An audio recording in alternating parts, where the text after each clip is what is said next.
In a bustling professional kitchen, a knife moves with practiced speed. Ingredients sizzle in a hot pan. A cheerful young chef presents the finished dish, calling out an order for table 3. This is our protagonist, who comes from a small town in Hiroshima where his family runs a diner. And naturally, he has a deep passion for cooking. He's wanted to inherit his father's diner since he was a kid, and to prepare, he started making his own bento boxes in the 3rd grade. His father laid down the law. If you want to work here, first learn to make your own lunch. At first, though, his attempts were catastrophic failures day after day. He was too intimidated to ask his seemingly merciless father for help, so he desperately turned to cookbooks and friends for advice. And soon his bento boxes became a feast, so good in fact that he gained 2 kilos. He fell in love with cooking, and by high school he could whip up anything from Japanese and Western cuisine to simple sweets. His dream of taking over the family diner burned brighter than ever. But when he finally told his father his plan, the old man's response was blunt. If you want to work here, you'll start as a grunt. There was no special treatment.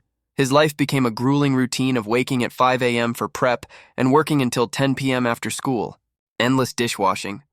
But through this harsh training, his father drilled into him every single fundamental of being a professional chef. Then, on his graduation day, his father hit him with another surprise. Go and train somewhere else. I've set you up with an acquaintance in Tokyo. He'd taught his son everything he could, and now it was time to learn things only the big city could offer. And with that, the protagonist chef was sent off to Tokyo. His father had already taken care of everything, from the apartment contract to the city hall registration. There was no refusing. And just like that, at 18 in the spring, his training in Tokyo began. The work was brutal, a grueling 5 a.m. to 10 p.m. shift, 7 days a week. But on his days off, he used what little money he had to explore Tokyo's food scene, tasting everything the city had to offer. But he never felt it was a hardship, because at his core, he simply loved to cook. A year later, the head chef told him, "There's nothing more I can teach you." And so, at the age of 20, he decided to return to Hiroshima to finally work in his father's shop. Up to this point, everything had gone exactly as planned. He took the first step onto the bullet train home. But as he placed his foot on the threshold of the train, his eyes widened in shock. He didn't step forward, he slipped right through, plummeting into an endless dark void. His world spun as he fell faster and faster, until everything went black. When he awoke, he found himself in an unfamiliar bed, marking the beginning of his second life. A voice called out from above, "You're awake?" Shuri could only manage a confused, "Huh?" His groggy mind tried to make sense of the handsome blonde man staring down at him, wondering, "What's with that outfit?" "Why are you wearing armor?" he asked. "Is this cosplay, part of some play?" The handsome man explains, "You collapsed in the camp of the unit I command with no belongings whatsoever." He asks, "Don't you remember anything?" Shuri's mind reels. "Unit? Camp?" He clutches his head, unable to process the strange words. Finally, he sits up and asks, where is this place?" "This is the Rinbul Hilly region," the man replies. "You don't remember?" "Rinbul?" Shuri repeats, completely lost. Thinking it's just a place he's never heard of, he asks, "Excuse me, what prefecture is that in?" The armored man looks utterly baffled. "What, Ken? Rinbul is a region on the Saburao continent. What are you talking about?" Shuri is stunned. The man speaks perfect Japanese but doesn't know what a prefecture is. A voice from the entrance asks if the lost child is awake, and the commander invites them in. The flap opens and a whole squad of intimidating warriors files into the tent. Shuri stammers, nervously asking if they're his companions. The group is a motley crew of serious-looking fighters, including one with distinctly pointed ears. His mind scrambles for a logical explanation. They're all so good-looking, are they an idol group? Or maybe it's just really elaborate cosplay for a play. But his eyes lock onto the giant, menacing warrior in the back, and the massive, gleaming battle axe in his hand. The horrifying realization hits him. That axe is taller than he is. This is no costume party. The commander cuts through his terror. "All right, lost child, what's your name?" Snapping to attention, he introduces himself. "Ah yes, I'm Shuri Azuma." The commander introduces himself. "My name is Ganlive. I'm the commander of this mercenary company." Shuri is stunned. "A mercenary company?" His mind scrambles for an explanation. "Is that the name of an idol group? What is he even talking about?" A dark-haired woman in the squad whispers to Ganlive, "Do you think he hit his head?" Ganlive sighs, deciding to spell it out for the confused boy. "All right, let me explain. He recounts the events. You suddenly appeared in our camp, staggered a few steps, and then collapsed. You were barely conscious when we found you. Does any of that ring a bell? Shuri looks down, completely lost. Well, when I woke up, I was here. The squad members listen intently. The rest of the team watches on, their skepticism growing. Ganlev cuts straight to the point. So then where did you come from? Shuri answers, confused by the question. Where? Well, from Japan. Ganlev has never heard of it. Nihon? Where is that? Shuri is completely floored. Huh? Isn't this Japan? It's an island nation. The dark-haired woman in the squad chimes in. An island nation? Did you come from the Outer Circle Sea? Ganlev sighs, rubbing his temple. No, let's just stop trying to figure it out. The horrible truth finally begins to dawn on Shuri. This is the Rinbul Hilly region, not Japan. He panics. Not Japan? Then where in the world am I? There's no Saburo continent in Japan. The world starts to spin. Ganlev steadies him, saying, Don't push yourself. You were a mess when you arrived, covered in sweat and mud. You need to rest. A friendly-looking squad member chimes in, By the way, I'm the one who wiped you down. But Ganlev, looking exhausted, cuts through the noise. I told you, we're a mercenary company. And that means we're in the middle of a war. You get that, right? The dark-haired woman adds her own warning. To us, you're a complete unknown, and keeping someone like that around is a huge risk. The weight of their words hits Shuri. He realizes with dawning horror, they think I'm a spy. A massive battle axe inches closer, driving the point home. But, Ganlev interrupts, laying out his logic. If you're just a confused villager with amnesia, we can't harm you. That would make enemies of the locals. So I need you to answer every question I ask with complete honesty. To be honest, I don't really think you're a spy, Ganlev admits, but I still need to guarantee my company's safety. If you cooperate, I'll even see to it that you get home safely. Understood? Terrified, Shuri quickly agrees. Yes, I swear I won't lie. He begins his testimony repeating everything he's already said. My name is Shuri Azuma. I'm 20 years old from a rural town in Hiroshima Prefecture. But Ganlev immediately pokes a hole in his story. I've never heard of a place called Hiroshima Prefecture or Japan for that matter. He even adds, and on top of that, you look like a teenager, not 20. Shuri can only think, it's not my fault I have a baby face. It's not a lie, Shuri insists. I don't know how I got here, but I'm telling you, I'm from Hiroshima, Japan. Ganlev strokes his chin, trying to piece it together. So you're a foreigner? Shuri looks back, confused. A foreigner? The rest of the squad just stares, their expressions a mix of suspicion and disbelief. The squad isn't buying a word of it. Of course they don't believe me, Shuri thinks. Even I can't explain it. How could they possibly understand? He desperately pleads, I'm really not lying, I swear it's the truth. Ganlev's gaze is unblinking. Finally breaking, Shuri stammers, Okay, I'll tell you the real truth. But Ganlev holds up a hand to stop him. I have no intention of hurting you, he says. That was just an empty threat. Don't be so afraid. He sighs, considering the situation. Now then, your memories seem to be a mess. I wonder what we should do with you. Shuri looks up, his voice small. What's going to happen to me? Ganlev's answer is cold and practical. We don't have the luxury of supporting a man who is of no use to us right now. Shuri's heart sinks. Desperate, Shuri latches onto the one word he can control. So if I work, will that be okay? Ganlev considers this. That's right. Even if it's just menial chores, if you can do something, we could let you stay. But he immediately lays out the harsh reality. We are in the middle of a war. If you can't prove your worth, I'll give you some food and you can try your luck at a nearby village. Shuri freezes, realizing with dawning horror they're really at war. Ganlev's gaze is unwavering. Shuri's mind races. If there's a war, what village would have the resources to take in a total stranger? He realizes his only chance is to stay with the people who at least know he exists. He makes his decision. Please! I'll do anything, he begs. Please don't abandon me. I have nowhere else to go. Ganlev looks surprised by his composure. All right, he says. I'll let you work under guard. Under guard, Shuri thinks. Well, I guess that's to be expected. Ganlev immediately puts him on the spot. So what kind of work can you do? Shuri's expression hardens as he analyzes his predicament. Okay, he thinks.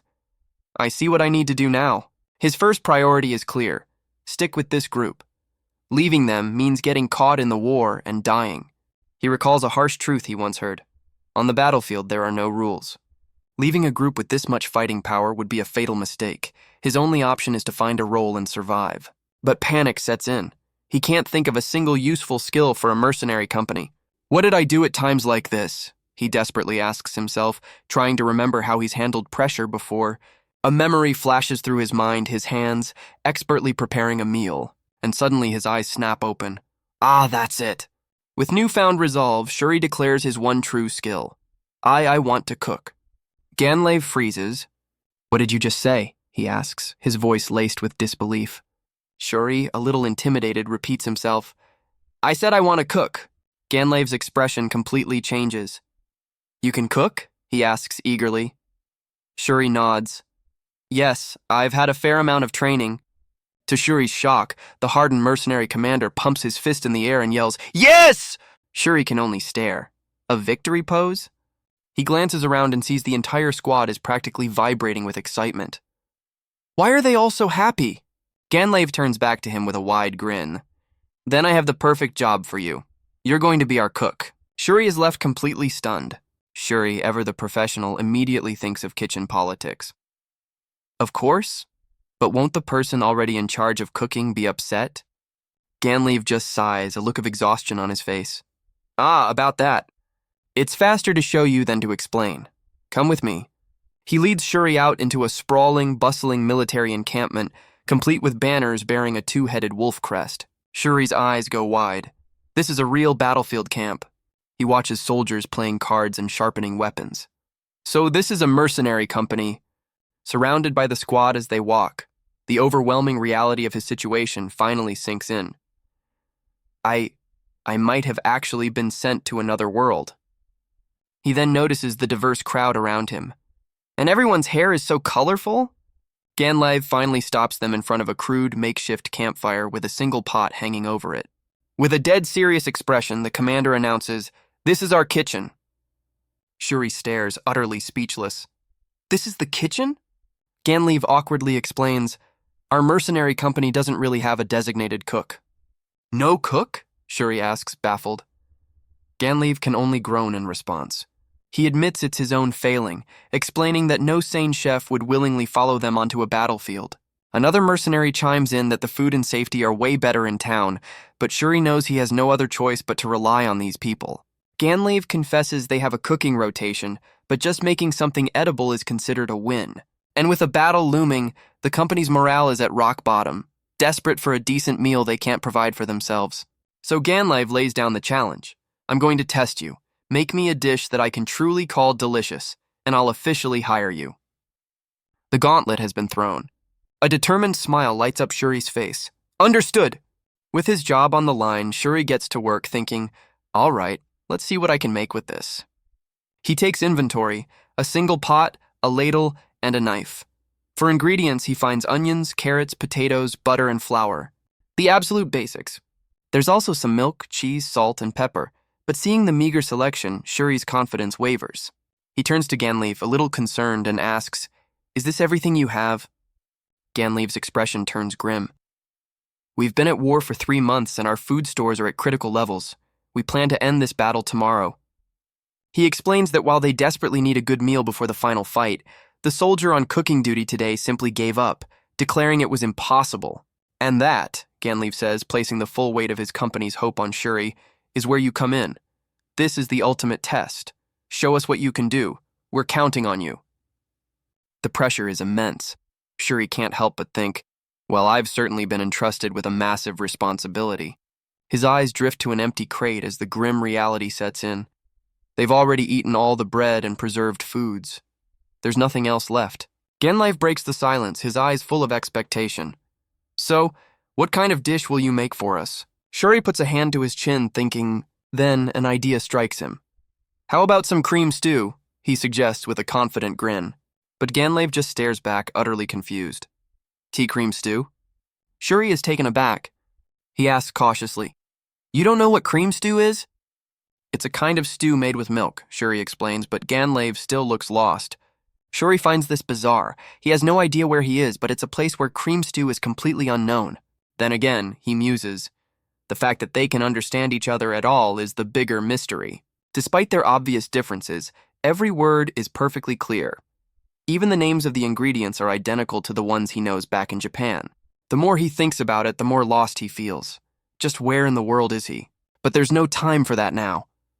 He grabs a knife, declaring that they can judge him after they've eaten. He surveys the cooking setup. The tools are a bit different from what he's used to, but they'll do just fine. Tying on a makeshift apron, he gets into the zone. I will now begin making the cream stew. He's missing key flavor bases like consommé or soy sauce, but he's confident he can make it work. His professional training kicks in as he dices the vegetables into uniform cubes, then starts sautéing the onions in butter. A chef's secret. Without a proper broth, adding extra onions is key to building a rich, delicious flavor. Once the onions are translucent, he begins adding the other vegetables in sequence. Ganlave watches, intrigued. You're adding them in a specific order? Shuri explains that every vegetable cooks differently depending on its hardness and texture. So, to ensure all the flavors meld together perfectly, he says with a smile. Controlling the order is just basic cooking sense. Once the vegetables are cooked, he stirs in flour to create a roux. Then, taking the pot off the heat, he slowly adds milk, mixing it all together. Ganlave is stunned. Hold on, isn't that soup incredibly white? It's cream stew, Shuri says matter-of-factly. Of course it's white. The commander is completely flustered. But even so, for the final touch, Shuri slices in some cheese and seasons it with salt and pepper. And it's done, please enjoy. Ganlave stares at the bowl, still processing. This is far whiter than any soup I know. Shuri just holds out the bowl, repeating, that's because it's cream stew. Ganlave is completely stumped. Right, but what in the world is cream? Unable to explain the very concept of cream, Shuri just sighs and tells him to eat it without complaining. Ganlave hesitantly takes a single bite and the flavor hits him like a thunderbolt. The entire company watches in dead silence. He chews slowly and then swallows. His eyes fly open, sparkling with a revelation. Shuri is taken aback. Ganlave stares down at the bowl, his expression one of pure awe. Forgetting all decorum, he immediately shoves another huge spoonful into his mouth as his soldiers watch, dumbfounded. The dark-haired woman and her comrade are utterly stunned. The entire company watches in stunned silence. Their stoic commander, Ganlave, is now shoveling the stew into his mouth like a man possessed. Even the high-ranking female officers are completely speechless. He doesn't slow down for a second. A calm but curious warrior observes the spectacle unfold. Ganlave is lost in a world of pure, unadulterated bliss. The rest of the soldiers can only stare, their jaws practically on the floor. And in what feels like an instant, the bowl is scraped completely clean. Shuri cautiously tries to get his attention. Ganlave-san? But Ganlave whips around, thrusting the empty bowl forward with a wild look in his eyes and demanding, All right, give me seconds. Completely startled, Shuri stammers, yes. Ganlave stares into the empty bowl, as if reliving the experience. His mind flashes back to his initial hesitation. This soup or stew, I should say. Honestly, its whiteness made me reluctant to even try it. But he'd taken a spoonful and brought it to his lips. The entire squad is in a state of shock, realizing the rich, creamy flavor comes from milk, yet it lacks the usual pungent odor they despise. Back in the present, not a single drop remains. Ganlave leans back, letting out a sigh of pure satisfaction. Re-energized and beaming, he holds out his hand and declares, All right, give me another bowl. But then he leans in close to a bewildered Shuri. But before that about the test, he snaps back to reality, a little flustered. Right, my apologies. He takes a breath, and with a beaming smile, he delivers the verdict. You pass. In fact, you more than pass. That was a magnificent dish. He adds with genuine gratitude, It's been so long since I've had a proper meal. I'm truly happy. Shuri lets out a sigh of relief. Thank goodness. Ganlave admits, I thought I'd be disappointed without any meat, but a dish that makes vegetables this delicious is simply incredible. Shuri smiles knowingly. You can't just eat meat. You need vegetables too, or your nutrition will be unbalanced. Ganlave's expression turns thoughtful. By the way, what is this nutrition you keep talking about? Shuri is taken aback. Huh? You don't know? He asks, before quickly correcting himself. I guess it's not that strange. He begins to explain. Nutrients are what you need to keep your body healthy. Think of it like fuel for your body. Shuri's eyes widen in confusion. Ganlev's mind leaps to a conclusion. Wait, are you a doctor? The other squad members listen in, intrigued by this strange conversation. Shuri stammers, huh? A doctor? He quickly waves his hands in denial. No, I'm not a doctor. I can't treat illnesses or injuries. I just pay attention to health through food. Ganlev strokes his chin thoughtfully. So, like a dietary physician from some country then. He quickly dismisses the idea. No, I can't imagine this guy belongs to any country I know of. Suddenly he shouts, Shuri! Grabbing the startled chef by the shoulders, Ganlev grins and declares, Let me say it again. Work here. He then turns to his entire company, announcing with booming confidence, Listen up. From this moment on, Shuri is our official cook. Eat your fill and build up your strength. In response, the entire mercenary company lets out a thunderous cheer. Ganlev gives Shuri a firm handshake, saying, Welcome aboard, Shuri. I'm counting on you. But the narrator reminds us of the grim reality of this place. This is an age of war. Armies constantly march to battle, fighting over land and resources. Commanders rally their troops, demanding a blood sacrifice from their enemies. On the Saburao continent, countless small nations are locked in a perpetual struggle for dominance. This conflict is fueled by the ambition of ruthless lords who seek to conquer all. The battlefields are a chaotic mix of clashing steel, flying arrows, and even devastating magic. In such a world, human life holds little value. People fight and die for two things, money and fame. And in such a warring world, a certain profession thrives, the mercenary. The scene flashes back to a brutal memory. Have you learned your lesson? A local thug tries to claim his turf, but a younger, fiercer Ganlev isn't having any of it. Don't you ever get cocky with me again. My name is Ganlev, he narrates, and I used to lead a gang in a certain town. With my 7 childhood friends, I was the leader. We did all sorts of bad things, everything short of murder and arson. But a special talent I possessed is what helped me survive. He had an innate gift for the sword. His speed and precision were simply on another level. His blade moved like a blur, disarming his opponent in a flash. The stunned knight couldn't believe it.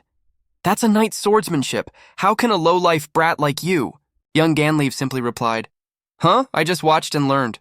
He had the talent to perfectly remember anything he saw or heard just once, allowing him to master everything from academics to strategy. As time went on, Ganlev realized the limitations of his gang and began to see the bigger picture.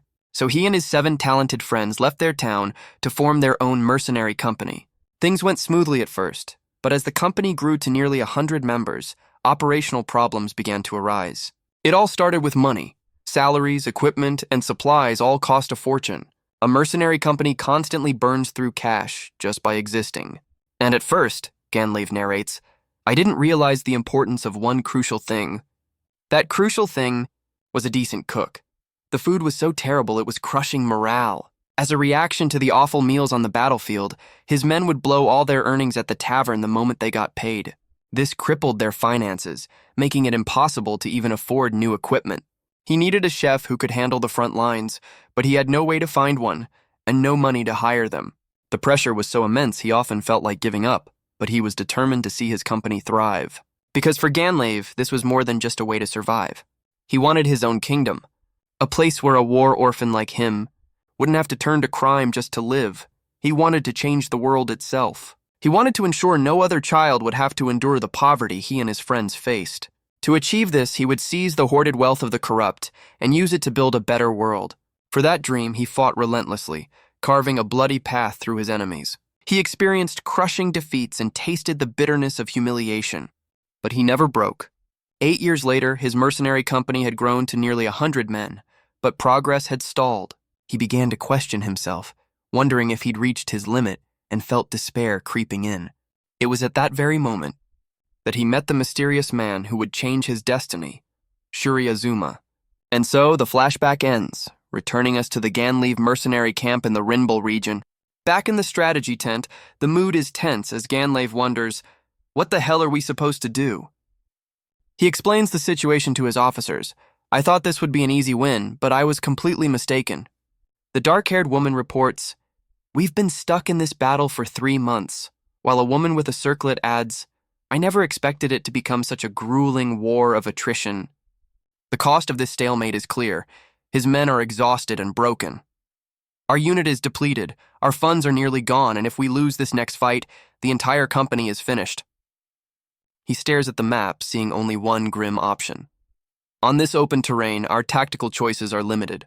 We have no choice but to face them head-on. The dark-haired woman delivers the final blow. A report from our scouts, sir. The enemy is planning a full-scale mobilization tomorrow morning. She gives her blunt assessment. Honestly, I think we should withdraw. Staying here any longer is a bad move. Her logic is sound. There is no path to victory. We'll only increase the number of pointless deaths. Even Kagaya, our shrine maiden from the divine palace, can see the danger. Forcing our exhausted soldiers to fight is madness. Ganlave's face hardens as he considers her words. Perhaps we should retreat to the next battlefield while we still have the strength. But Ganlave turns to a hulking warrior in a horned helmet. Orthros, do you have something to say? The giant remains silent, but Ganlave knows his old friend well. Orthros is a man of few words. Ever since our gang days, he's always let his actions speak for him, and I know what he wants to say. He's the type to take on the cruelest missions imaginable, all for the sake of his comrades. His silence is screaming that if they retreat now, the deaths of their fallen comrades will have been for nothing. Ganlave addresses the woman with the circlet, Katsuragi. I understand Orthros's feelings. But, she counters, her expression grim, if we stay, the entire company will be wiped out. She turns to the silent giant. You believe we'd be dishonoring the dead by retreating, don't you? You, who cares for our comrades more than anyone. But recklessness is not courage, she insists, turning back to Ganlave. We are mercenaries, an independent force. We move at our own discretion. Her point is clear. If we pull out now, our employer won't stop us. Ganlave looks at Katsuragi, acknowledging her logic. Your opinion is correct. Even the stoic Orthros speaks up. This war has dragged on too long. Our employer won't be pleased, but he would permit a withdrawal. But Ganlave closes his eyes. However, he slams his hand on the table, his voice filled with sudden fire. I refuse to retreat. We will settle this here and now. He explains his stance, remembering their fallen. For a mercenary company, strength is everything. If we can't show our power here, men will desert us and our enemies will mock us. If a bad reputation spreads, he declares, it will threaten our very survival. A tense silence hangs in the air. Kagaya is the first to yield, closing her eyes. Understood. Orthros gives a silent, resolute nod. Katsuragi looks him in the eye, her debate finished. Yes, you are the commander. We have no objections. With his command staff united behind him, Ganlave gives a slight, confident smile. Is that so? He turns to the strategy map, ready for the next phase. All right, we'll work out the details of our plan right after we eat. But the meal they're served is a grim, unappetizing sludge. Katsuragi bows her head in shame. My apologies, Commander. My unit has no skilled cooks. I'm not blaming you, Ganlave quickly replies, trying to ease her guilt. But his frustration is palpable. He runs a hand through his hair, realizing the core of their problem. The lack of a proper cooking staff, it's a serious issue. He laments to his officers, I never realized what a massive disadvantage it is for a mercenary company to have no one who can make a decent meal. Out in the camp, the soldiers echo the sentiment, their morale crushed by the slop. On the battlefield, a good meal is one of our only pleasures. This just kills the mood. If only they could eat their fill of delicious food, they'd have the strength and the will to fight. And he knows exactly who's to blame. It's my fault. I never bothered hiring a proper cook thinking they were just salary thieves. Now it's too late to recruit anyone. Just then a voice calls out. Ganlave straightens up, his resolve hardening. For a mercenary company, strength is everything. If we show weakness here, we'll be looked down upon, and our men will desert us. If a bad reputation spreads, he continues, our very survival will be at stake. His words hang in the air. Kagaya is the first to respond. Understood. Orthros gives a silent, resolute nod. Katsuragi voices their unified support. Yes, you are our commander. We have no objections. A faint smile touches Ganlave's lips. Is that so? With his command staff united, he turns to the strategy map. All right, let's figure out the details after we've had a meal. But the moment is immediately soured by the grim reality of their meal. This is awful. Katsuragi bows her head in shame. I'm sorry, it's because there are no good cooks in my unit. Ganlave quickly reassures her. No, I don't intend to blame you. But she still feels responsible. He runs a hand through his hair. The truth finally dawns on him. It really is a problem, the very existence of a cooking staff. I never realized that having no one who can cook good food would be such a huge disadvantage for a mercenary company. Out in the camp, the soldiers' morale is hitting rock bottom.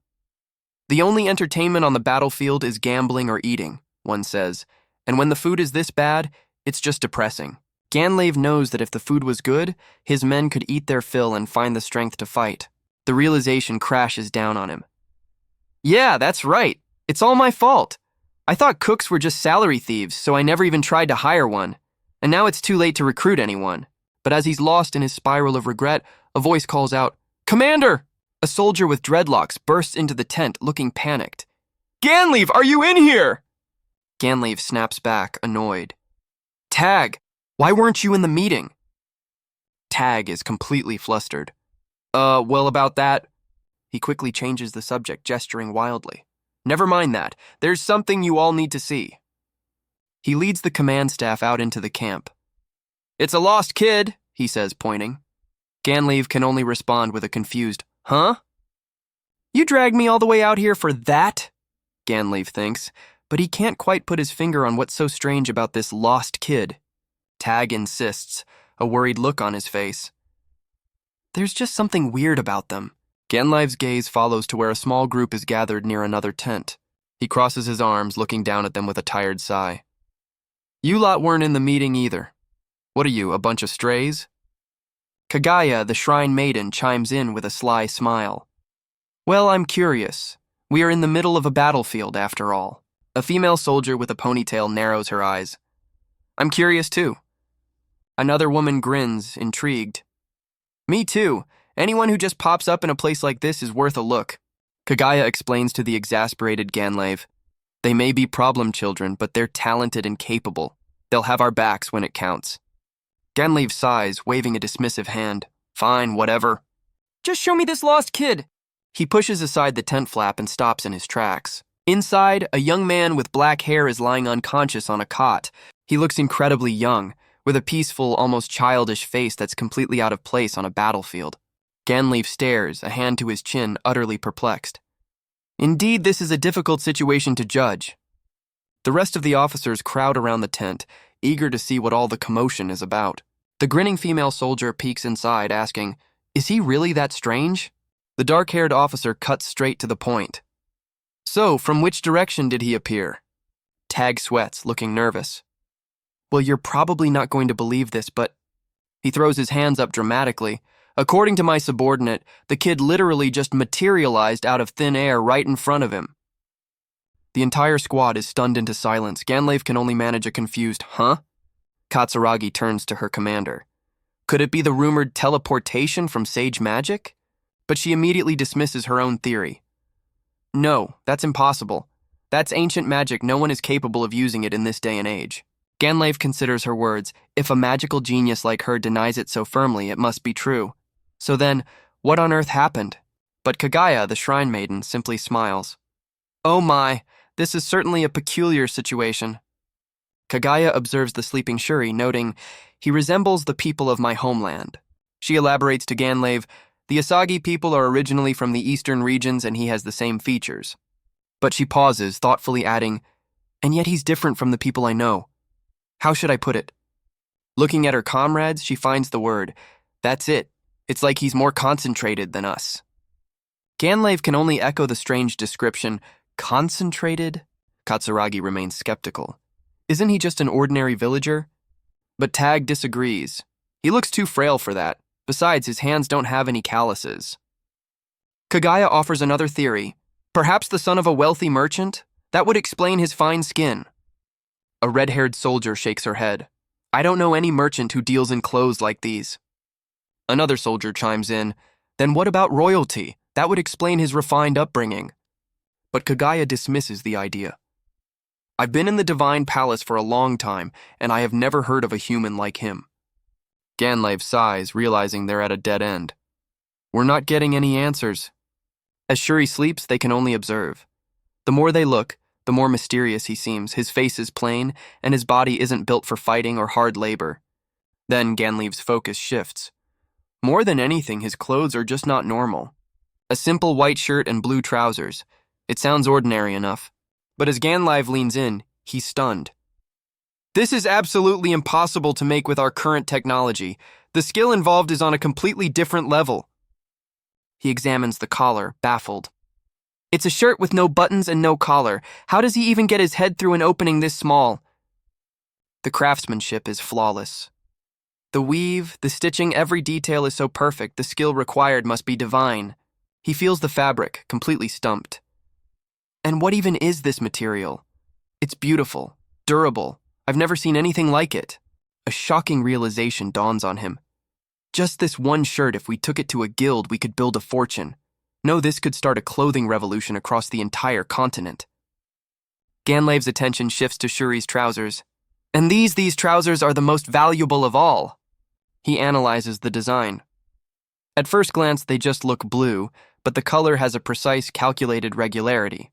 The pockets are perfectly placed for both beauty and function, a truly flawless design. The commander is sweating, his mind completely blown. This one set of clothes is a treasure. It's like hundreds of years of future technology condensed into a single outfit. A sharp-eyed swordswoman cuts in. Still, he just seems like a strange guy to me. The very air around him, it feels like he's from a different world. Ganlev processes her words. A different world? He looks down at the sleeping chef. Looks like I've taken on quite the troublesome fellow. Kagaya smirks at Shuri's oblivious face. He's the only one who could sleep so soundly. He's definitely not a spy or a scout, that's for sure. Tag, the soldier who found him, adds, when he first appeared, he was exhausted, covered in sweat and mud. I wiped him down myself, and his color has returned while he slept. Ganlev turns to his most trusted friend. Orthros, what do you think? The hulking warrior remains silent. The man with the eye patch chimes in, I can't be sure, but I don't sense any hostility from him, so I suppose we won't be killing him. Ganlev turns his attention to the red-haired woman. As for you, Riru, you're interested in his clothes, aren't you? Riru, their expert, admits, the sewing technique, the fabric itself, even I've never seen anything like it. It's likely not made from any known animal or plant fiber. What is this stuff? The man with the eye patch is stunned. For even Riru, our resident invention maniac, to not know, a sudden realization seems to strike Kagaya. She gasps, could he possibly be the one from the legends? Her mind races with the dangerous implications. If that's true, no, that's too hasty. But if we overlook this and the Divine Palace finds out they might try to silence us, Ganlev catches her distress. What is it, Kagaya? Does this have something to do with the Divine Palace? She quickly composes herself. No, it's nothing at all. But she makes a mental note. I'll have to question him about this later. With the meeting concluded, Ganlev decides to speak with their guest personally. All right, I'll talk to him. The rest of you wait outside. The next morning, Shuri groggily wakes up to the sight of the commander. Oh, you're awake? But as his vision clears, he realizes it's not just Ganlev. The entire command staff is gathered, staring at him intently. Trying to make sense of it all, Shuri asks the only question he can think of. Is this Japan? Japan is an island nation. The phrase island nation hits them like a thunderclap. An island nation? Ganlev exclaims, while Kagaya gasps, Your Excellency, did he come from across the outer sea? The rest of the squad is completely stunned. The sharp-eyed swordswoman voices her disbelief. No way he crossed that sea? Another officer shakes her head. I've never heard of such a thing. Tag struggles with the implication. So you're saying there's another continent besides this one? But Katsuragi states with certainty, no, I have never heard such a story. Ganlev explains, the outer sea. It's the vast ocean that surrounds this entire continent. Our land is surrounded on all four sides by that sea, but it's impossible to venture out into it. Because it's a domain of raging storms and vicious sea monsters that completely lock us in. He turns to Shuri, the realization dawning on him. So if this kid really came from a world beyond, that this is a world-shattering event. The implications are staggering. Ganlave rubs his head, completely overwhelmed. If that's really true, my brain can't even process this. He decides to ground himself by summarizing what they know for sure. Okay, let's recap. This man's name is Shuri Azuma. He's from an island nation called Nihon, from a place called Hiroshima Prefecture. And unbelievably, he claims to be 20 years old. But Katsuragi is fixated on one detail. 20? He's the same age as us, but how does he keep his skin so smooth? Ganlave sighs, pushing the bigger questions aside for now. All right, first things first. We need to figure out what to do from here. Ganlave considers their options. Ideally, we'd send him home, but that's impossible when we don't even know where his home is. The next option is to just throw him out. That would be the quickest solution. Shuri listens anxiously as Ganlave continues his internal monologue. We can't afford to take on extra baggage.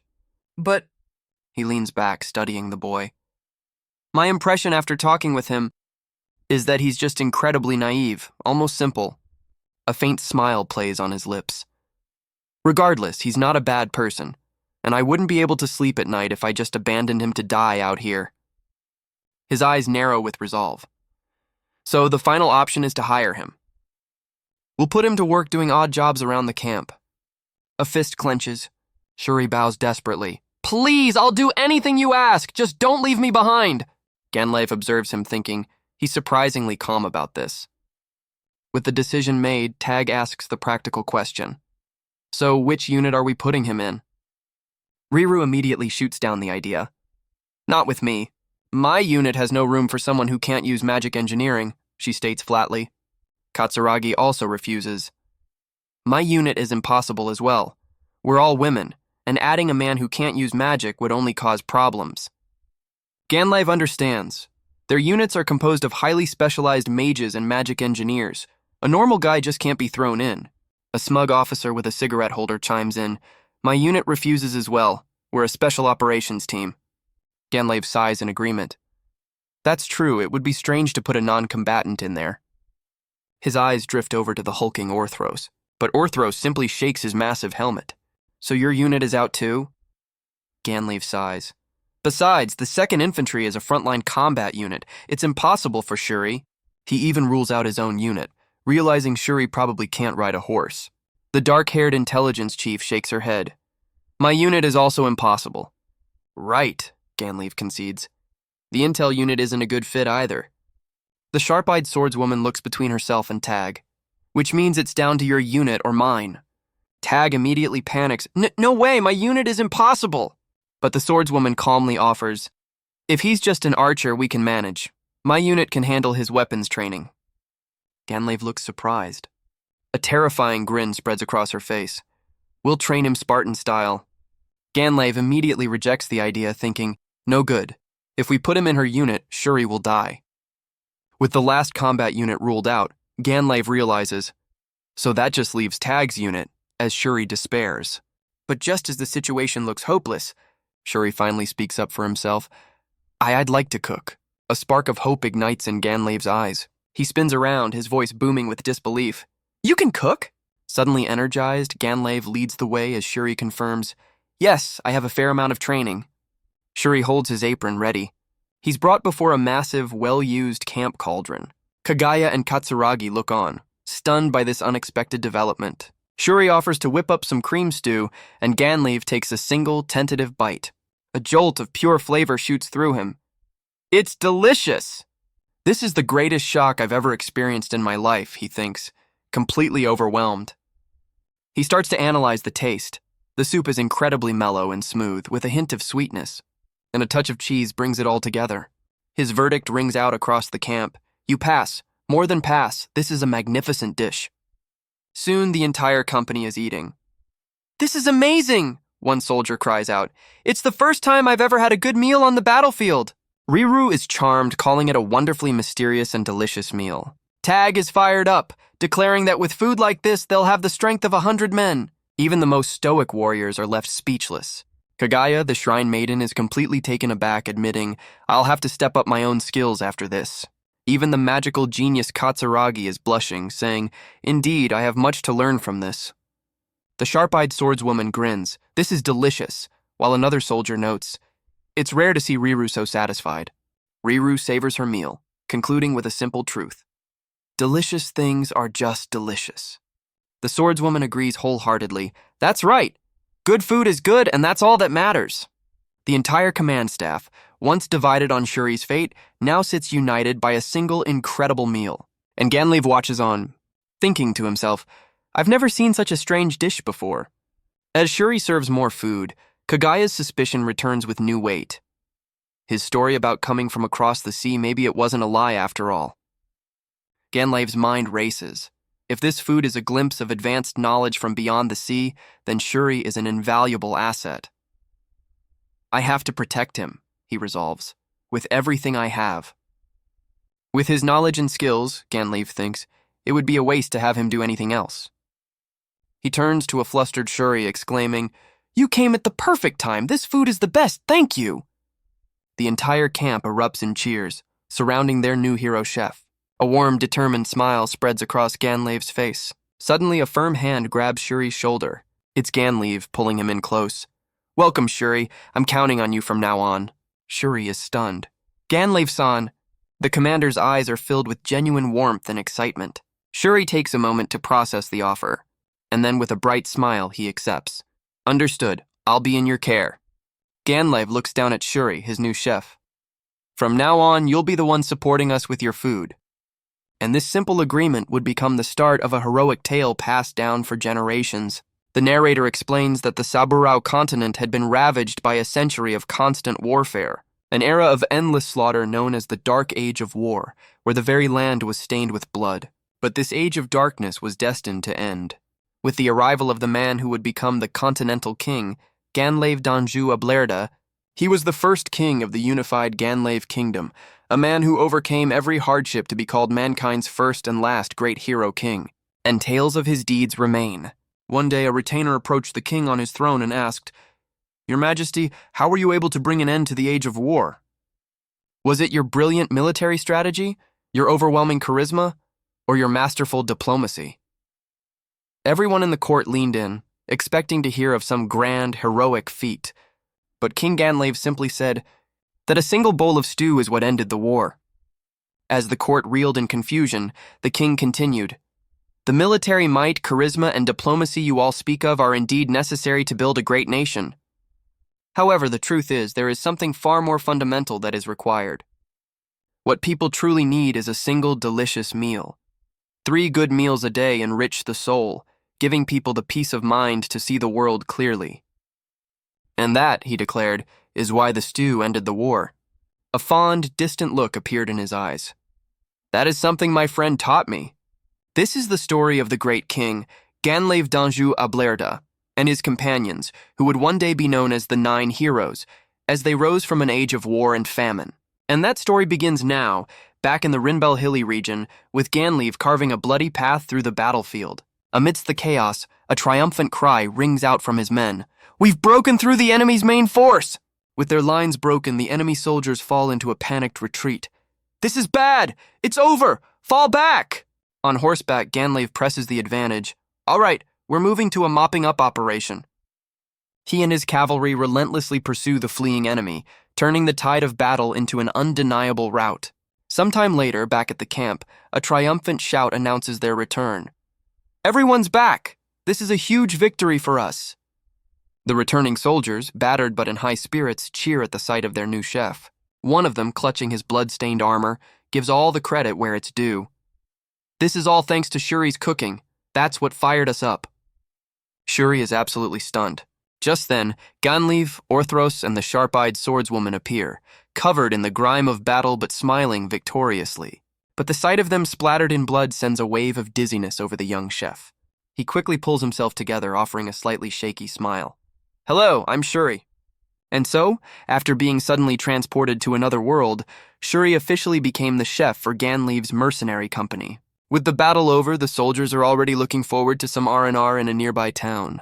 Later, Shuri and Ganlev share a meal, and the commander praises his troops for their hard work. But he brings up a valid concern. You're from across the outer sea, so I'm a little worried about you entering the town. Shuri knows his strange behavior could easily arouse suspicion. He tries to correct the commander's assumption. I'm not actually from across the outer sea. Tired of being misunderstood, he decides to just be completely honest. Shuri clarifies, I'm not from this continent, nor am I from beyond the outer sea. I'm not a person from this world. The shocking revelation is punctuated by a bottle crashing to the table. What did you just say? Ganleif's hand clenches on the table. He leans forward, his mind racing to the only explanation he knows. Don't tell me you came from the village of the divine seat? Shuri is completely lost. The village of the what? Ganleif explains that it's a famous legend on the Sabarau continent. Long ago, after the gods who created this land disappeared, supernatural events started happening. People would suddenly vanish, spirited away to a divine land, while others would appear from that same place, sent by the gods. And that's how it came to be known as the village of the divine seat. Shuri thinks back to the mages he's seen. Magic, huh? Ganleif continues. Even the sages who first brought magic to this continent are said to be residents of that village. It's a wild theory, but for the first time, things start to click into place for Shuri. Wait, magic? Shuri's mind is blown. You're telling me this world actually has magic? His imagination immediately runs wild. A world of swords and sorcery? This is the ultimate dream for anyone transported to another world. A sparkle appears in his eyes. If this is like all the manga and anime I've seen, then I must have some hidden magical talent. Ganleif immediately shuts him down. Yeah, about that you have absolutely zero aptitude for magic. Riru and the others already checked. And just like that, his hopes are dashed. Don't be so down, Ganleif says, trying to console him. You have your incredible cooking skills. That's more than enough to get by. Taking a bite of food, Ganleif's tone turns serious. Getting back on topic, people connected to the village of the divine seat are inconvenient for a certain organization. An organization? Shuri asks, suddenly on edge. They're known as the Divine Palace, a religious state to the south, Ganleif explains. In short, they're a fanatical group of continental supremacists who believe they are the only ones who should be revered. Shuri connects the dots. So, if I'm from outside this world, the terrifying realization hits him. Then to them, I'm a super dangerous person, a target for a purge. No way! But Ganleif just smiles. Don't worry, it's not like they'll find out about your unique knowledge. To them, you're just a cook. He then extends a hand, offering a deal. So, at least until you can go home work for us. Shuri looks up, stunned by the offer of protection. Ganleif's expression is calm and reassuring. A bright smile returns to Shuri's face as he accepts.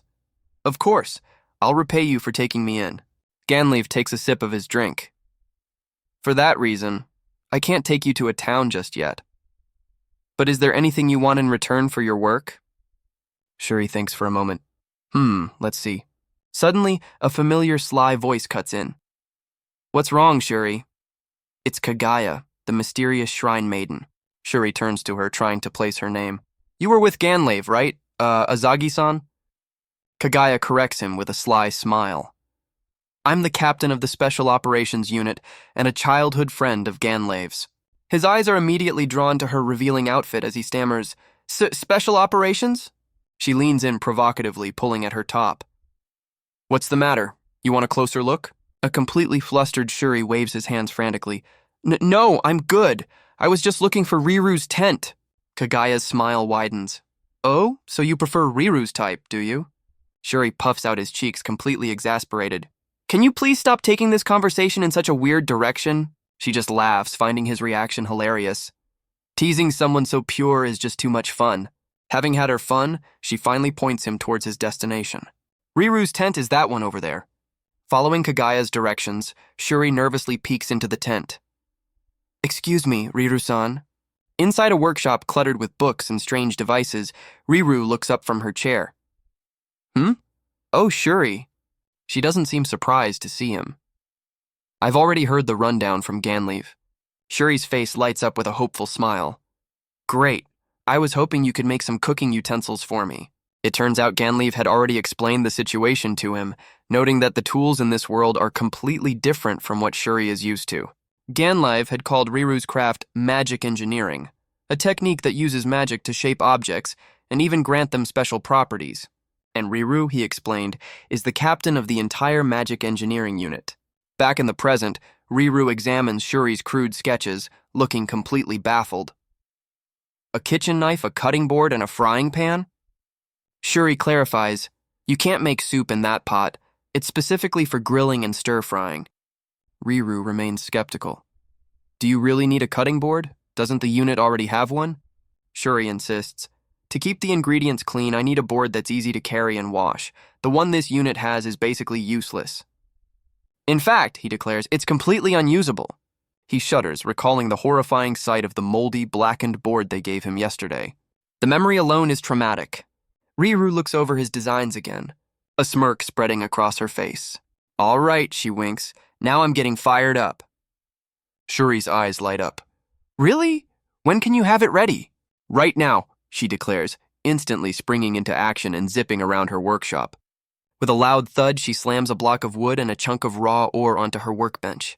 Shuri watches, confused. Metal and wood? First up, the kitchen knife, Riru declares, as a dark magical aura envelops the raw ore in her hands. She begins to crush and mold the solid metal as if it were clay. Shuri stares in absolute shock. What kind of monstrous strength is that? He yells before realizing, wait, this must be the power of magic. Riru, completely focused, explains her craft. I start by kneading it while infusing it with magic, which increases the metal's hardness. Shuri is stunned. You can just increase hardness with magic? He then offers his own knowledge. Back in my world, we mix in things like carbon and heat it to remove impurities. Riru freezes mid-process, her concentration completely shattered. The invention maniac looks utterly baffled. What do you mean? Riru leans in, her face a mix of shock and intense curiosity. The thing you just said, I need an explanation. Shuri, flustered by her intensity, tries to explain, I'm no expert, but raw metal is full of impurities, you see. He describes the process, so you use a furnace to heat it, melting out the different materials at their specific melting points. Riru's mind whirs, processing the alien concept. Melting point, so the temperature at which something melts is different? Shuri narrates, and from there, I explained every bit of scientific knowledge I could remember. He continues, it was all just basic common sense from my world, but Riru was completely captivated listening to every word. She mutters to herself, trying to connect the dots. When something burns, it produces carbon dioxide. Suddenly, her eyes light up with understanding. I see, how fascinating. She looks down at the lump of raw ore she had been working on. Presenting it to Shuri, she says, for now, this is the high-quality iron I've been using. Riru stares at the ore with newfound intensity. But based on what you've told me, the magic engineering on this continent is still immature. This iron must still be full of impurities. So, she declares, turning to her workbench, I'll just have to remove them. With a crazed look of determination, Riru slams her hands onto the ore, which begins to glow with a dark energy. She magically kneads the solid metal, her hands glowing with power. Shuri watches in disbelief as she literally pulls the dark, unwanted elements from the iron. Those are the impurities? Panting from the effort, she mutters, and now just mix in the carbon mix. In an instant, a perfectly formed, gleaming ingot of steel appears on the table. Shuri is absolutely floored.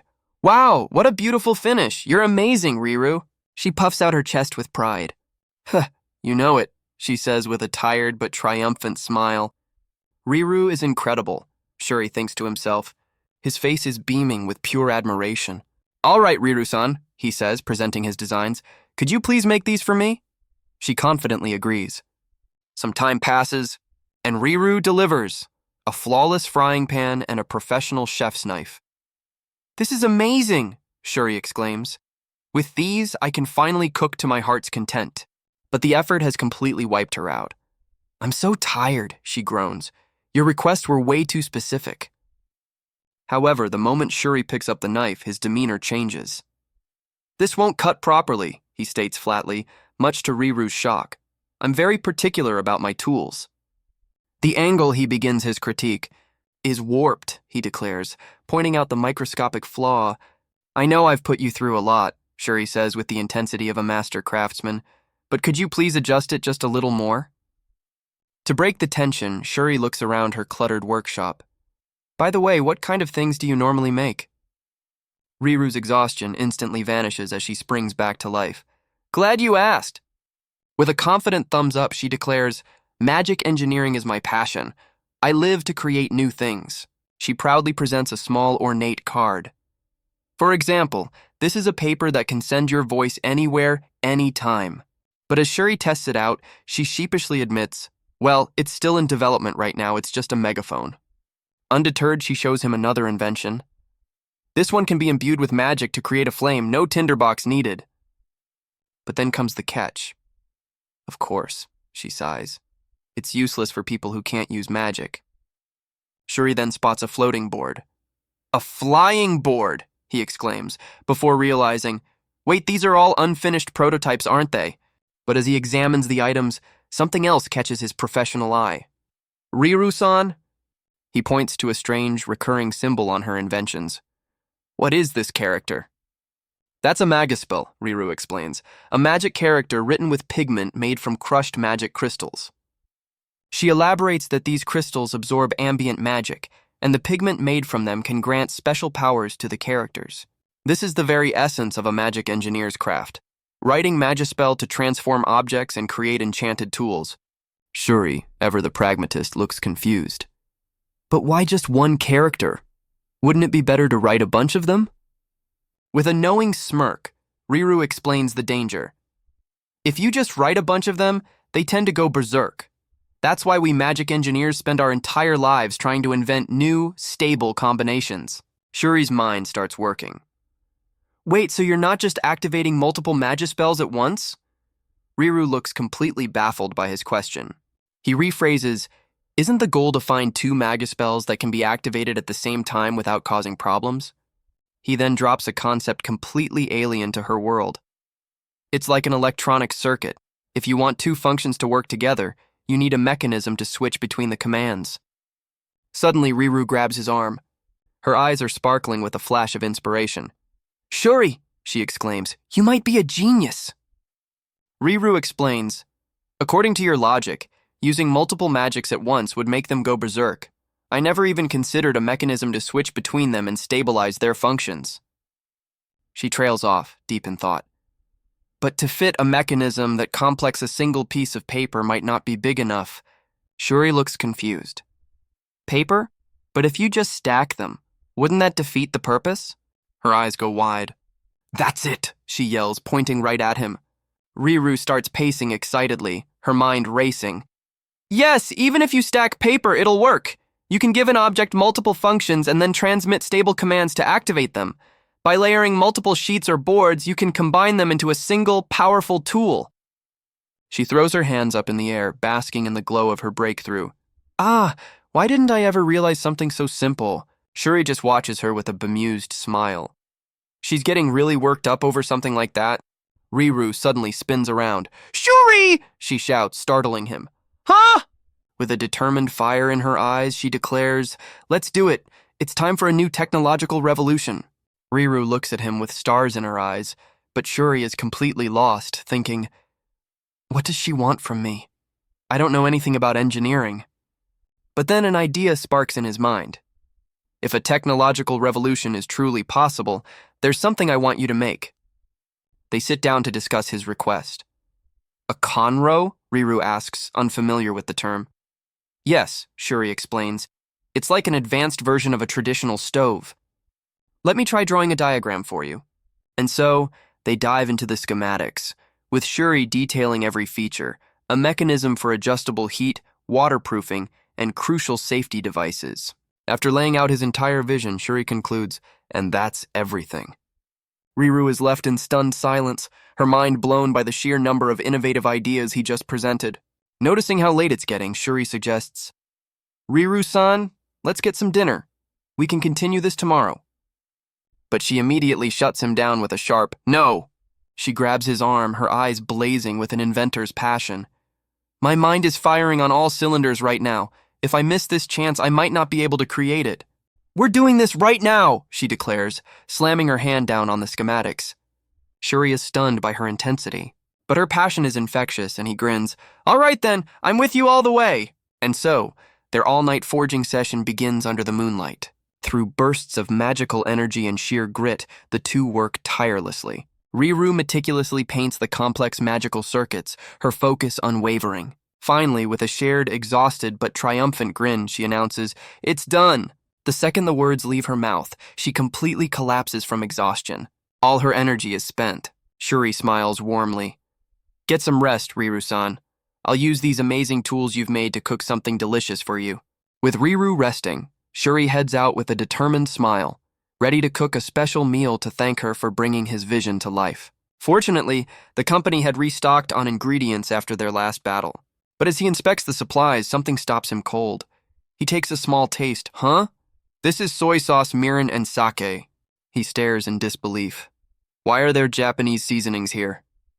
His mind flashes back to Ganleve's warning about the Divine Palace.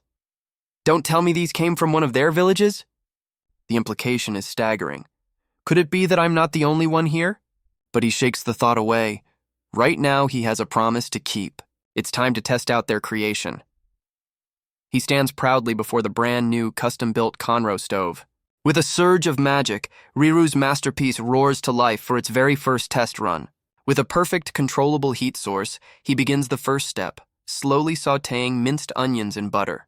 He sautés them until they're perfectly translucent, then removes the pan from the heat. Once the onions have cooled, he combines them with minced beef and pork, an egg and seasonings, mixing it all by hand. He works the mixture until it's sticky, then expertly forms it into a patty, slapping it between his hands to remove any air pockets. Time for the main event. The patty hits the hot oil with a satisfying sizzle. He covers the pan, lowers the magical flame, and lets it cook for 5 minutes. Once one side is perfectly browned, he flips it over to sear the other. With the patty cooked through, he sets it aside and begins making a sauce with the leftover meat juices. And into the pan go those mysterious seasonings, sake, mirin, and soy sauce, to create a rich, simmering glaze. He pours the rich, glossy sauce over the perfectly cooked patty, and with a side of roasted vegetables and corn, the hamburger steak is complete. Shuri gently wakes the exhausted Riru, presenting the meal as a thank you for her hard work. "A new dish?" she asks groggily.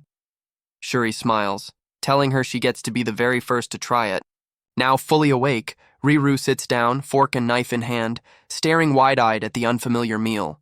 She hesitates, and then drops an absolute bombshell on the chef. "I don't like meat." Shuri is stunned. He quickly asks what it is about meat that she dislikes. Riru sniffs the air thoughtfully. It's usually the smell that puts her off. But this time she declares with confidence, "This should be fine." Shuri explains that the sauce is made with garlic, soy sauce, and mirin, which not only adds depth but also eliminates any unpleasant, meaty smell. With that, Riru cuts into the juicy steak. She lifts the first piece to her mouth, her expression a mix of nervousness and anticipation. She takes the bite, chewing thoughtfully, and swallows. Her eyes fly open in pure, unadulterated joy. "It's delicious!" She immediately dives in for another bite. She can't stop exclaiming how good it is, amazed that she's actually enjoying meat. Shuri smiles, filled with a quiet sense of relief and pride. "I'm so glad." Shuri smiles, explaining that as a chef, it's his greatest pleasure to help someone enjoy a food they once hated. Her eyes sparkling, Riru thrusts her now empty plate forward and joyfully shouts, "Seconds, please!" Shuri chuckles, happy to oblige. "Of course, but you'll have to wait just a little bit." "I'll wait," she beams, practically vibrating with anticipation. And so after that, Shuri found himself cooking hamburger steaks non-stop until the rest of the company returned, even starting to worry that Riru might eat too much. He even starts planning their next project together, a food processing machine so he can make healthier options like tofu burgers. Riru puffs out her chest with a confident grin. "Leave it to me. Riru is a genius, you know." "My name might not be famous yet," she boasts, "but I'm destined to become a person who leaves their mark on history."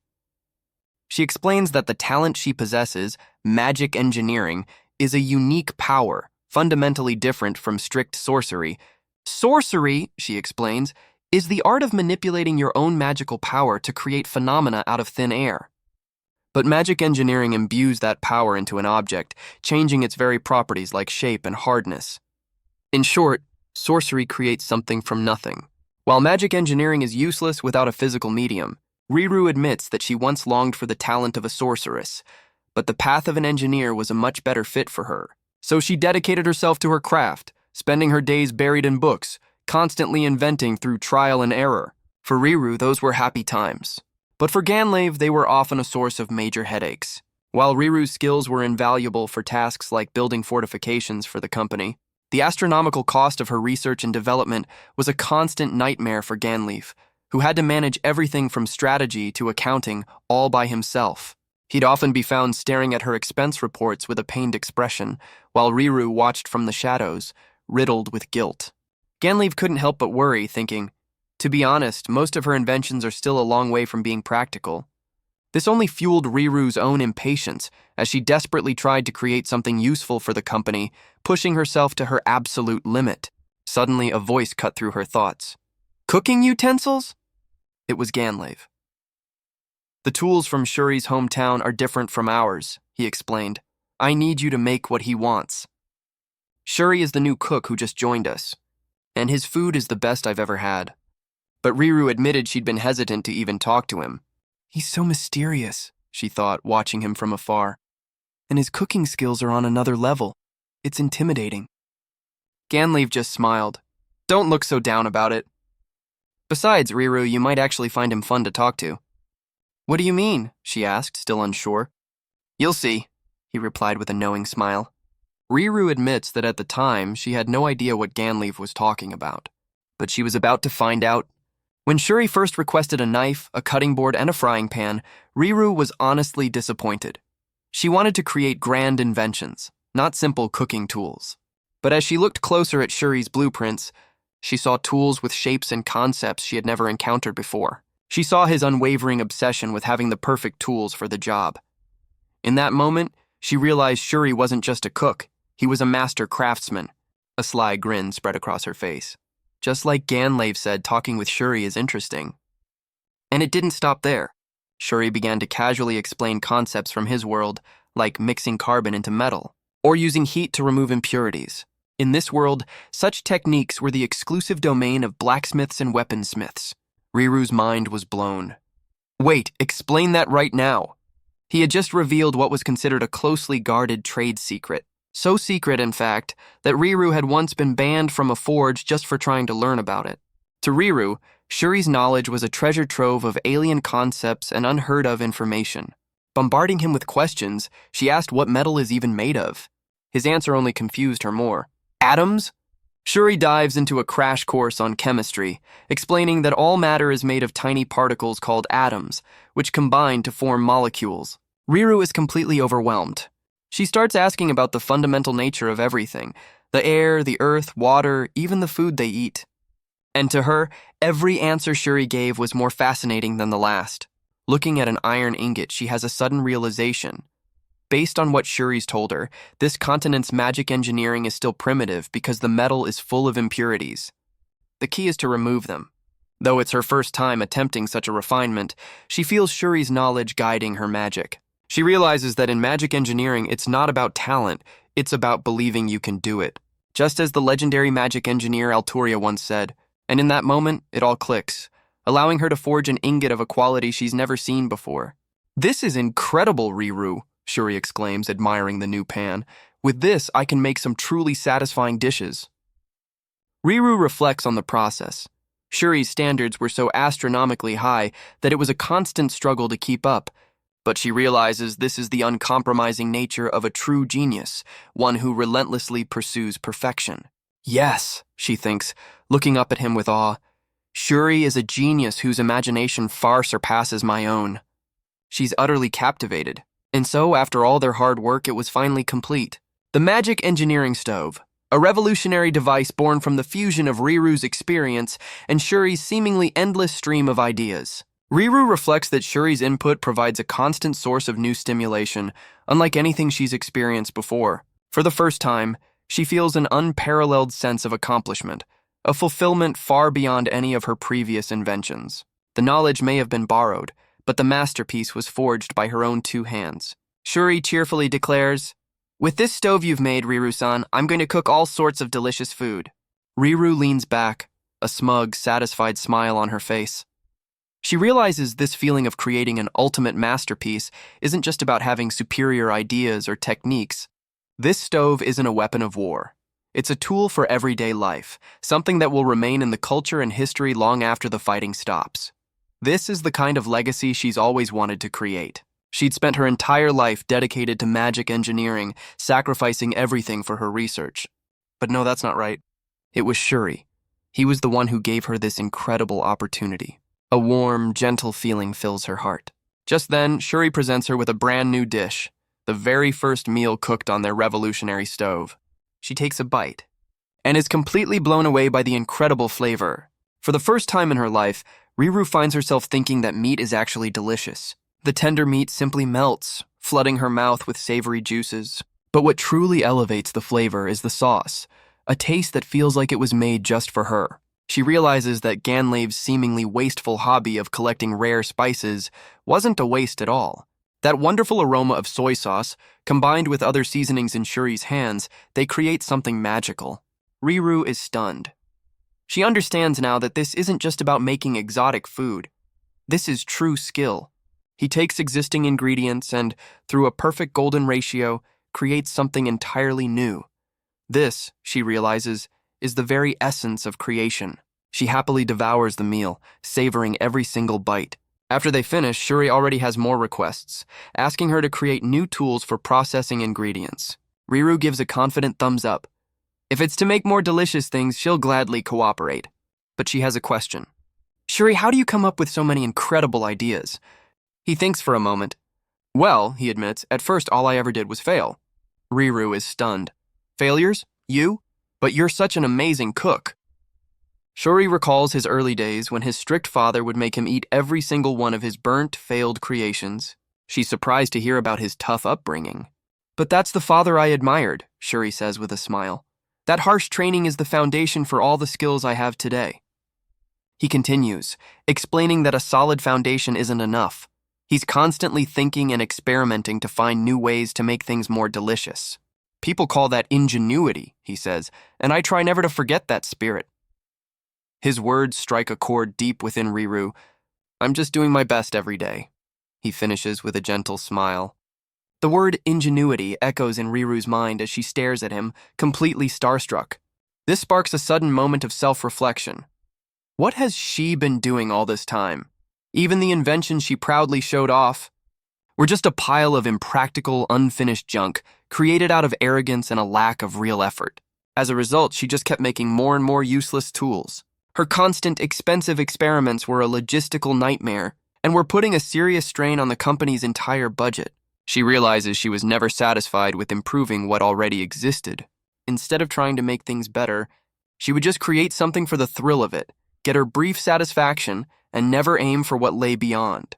This was Riru's sin, a pathetic monument to her own arrogance. But as she wallows in self-pity, Shuri pipes up, "Oh, by the way, Riru, this thing is super convenient, isn't it?" He points to one of her so-called failures, the flying board. If we use this to transport cargo, he explains, it'll act as a perfect shock absorber, protecting fragile goods and making heavy loads feel weightless. Her eyes widen. What is this? She thinks. Shuri is a true genius. Her original concept for the board was limited to just one thing, a personal flying machine. But with one simple shift in perspective, Shuri turned her flashy toy into a revolutionary logistics tool, a shock absorber that saves labor and prevents damage. Looking at the boy who just changed her entire worldview, she says softly, "Thank you, Shuri." And Shuri, completely oblivious to the profound impact he just had, can only ask, "Huh? What for?" Riru explains, "I thought it was just another failure, but you're the one who gave that tool meaning." So thank you. This is a turning point for Riru. She vows to find a purpose for every tool she creates, no matter how useless it might seem at first. Her new ambition is clear, to keep improving her tools and create things that are genuinely useful to people.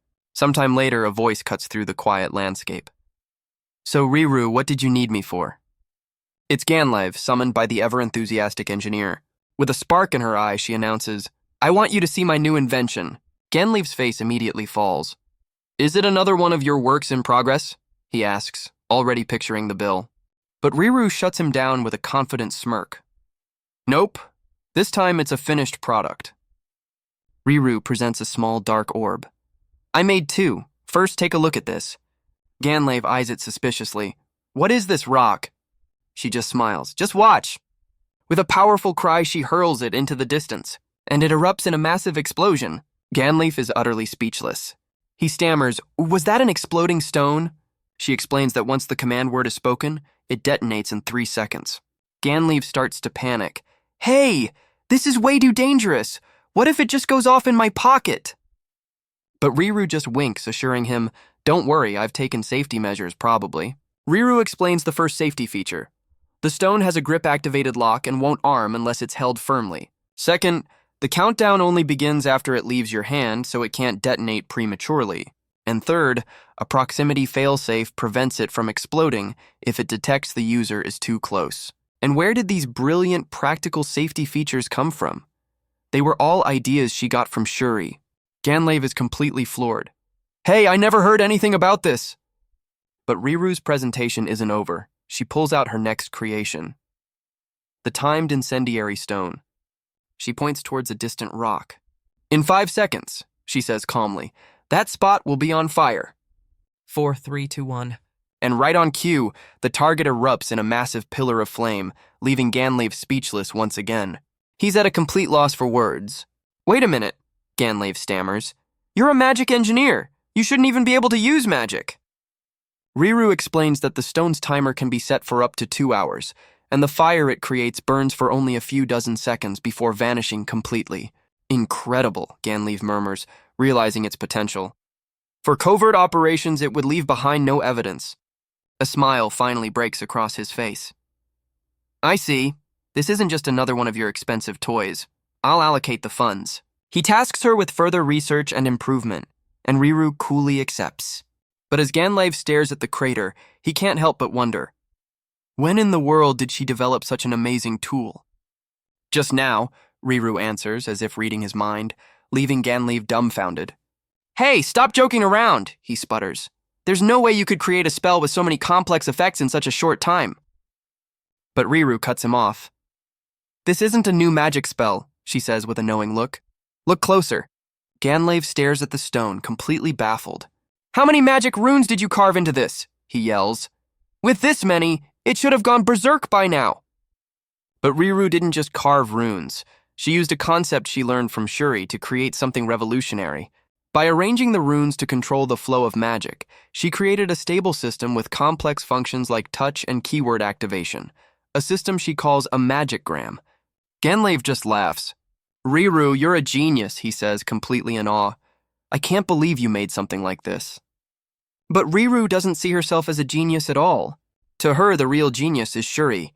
She simply borrowed a piece of his brilliance. She reflects on her past self, an immature inventor, drunk on her own talent, who neglected the fundamentals. But from now on, things will be different. She realized what she lacked was the diligence to learn from her predecessors and the flexibility to build upon their work. True ingenuity.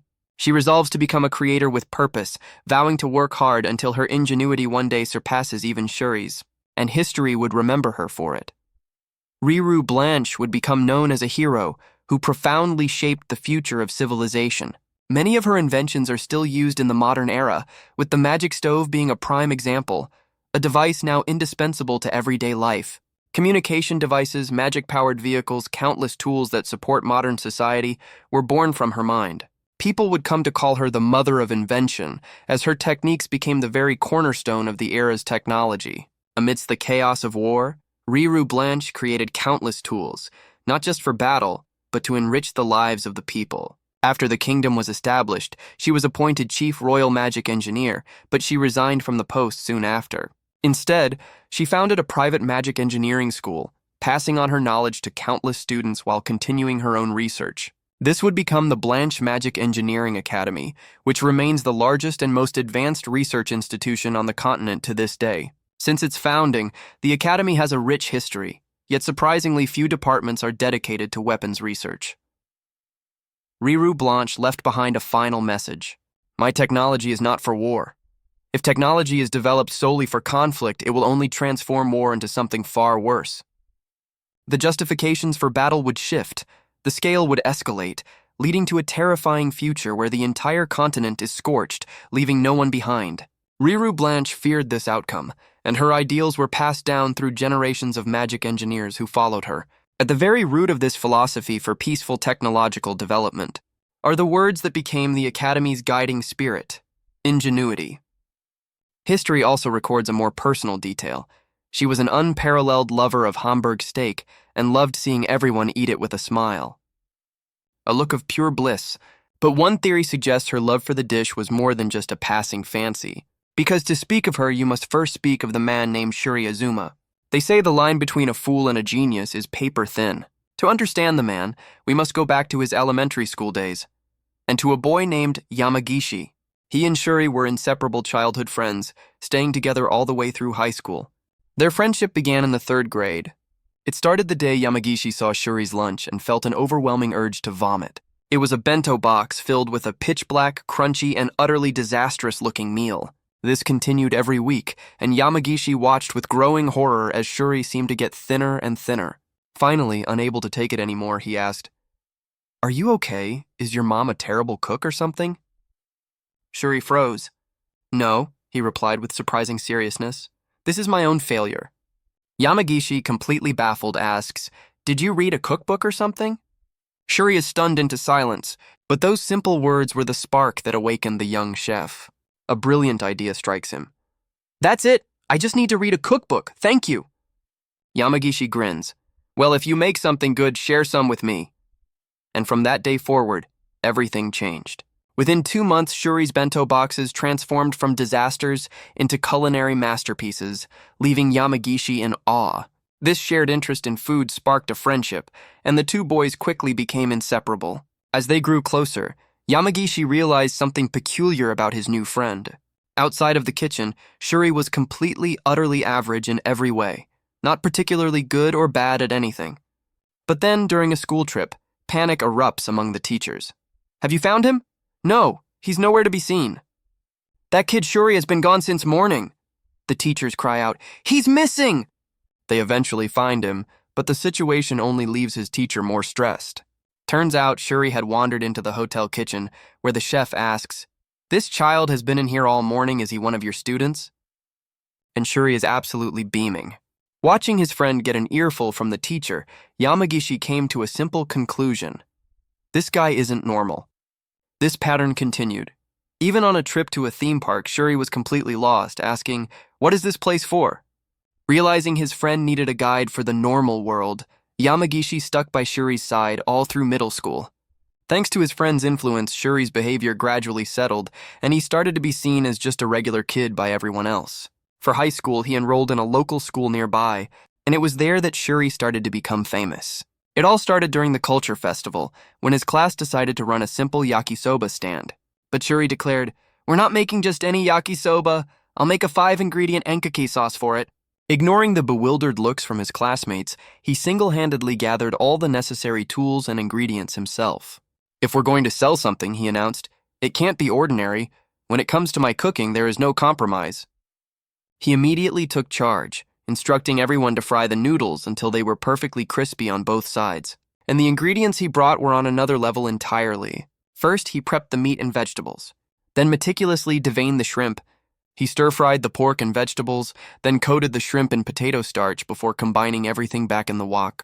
Finally, he poured in the sauce, a rich mixture of Chinese soup stock, oyster sauce, and seasonings, and let it simmer. He thickens it with a cornstarch slurry and adds a dash of sesame oil for aroma. Poured over the noodles, the 5-ingredient ankake yakisoba is complete. The students are blown away. "This is amazing!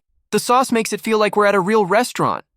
Even with standard noodles, the sauce alone turned their simple stall into the festival's main attraction.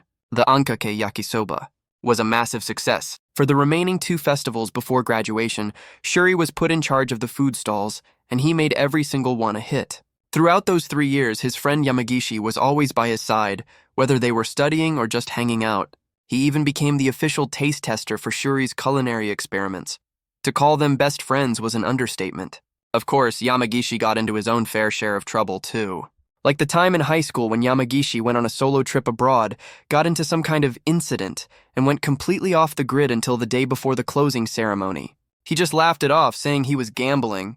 And since Yamagishi had an uncanny knack for cheating, Shuri couldn't really question him further.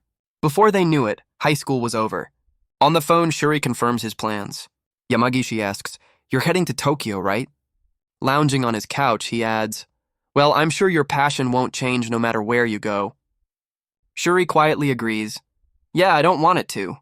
The training will be tough and I might want to run away," he admits, "but I'm determined to see it through to the very end."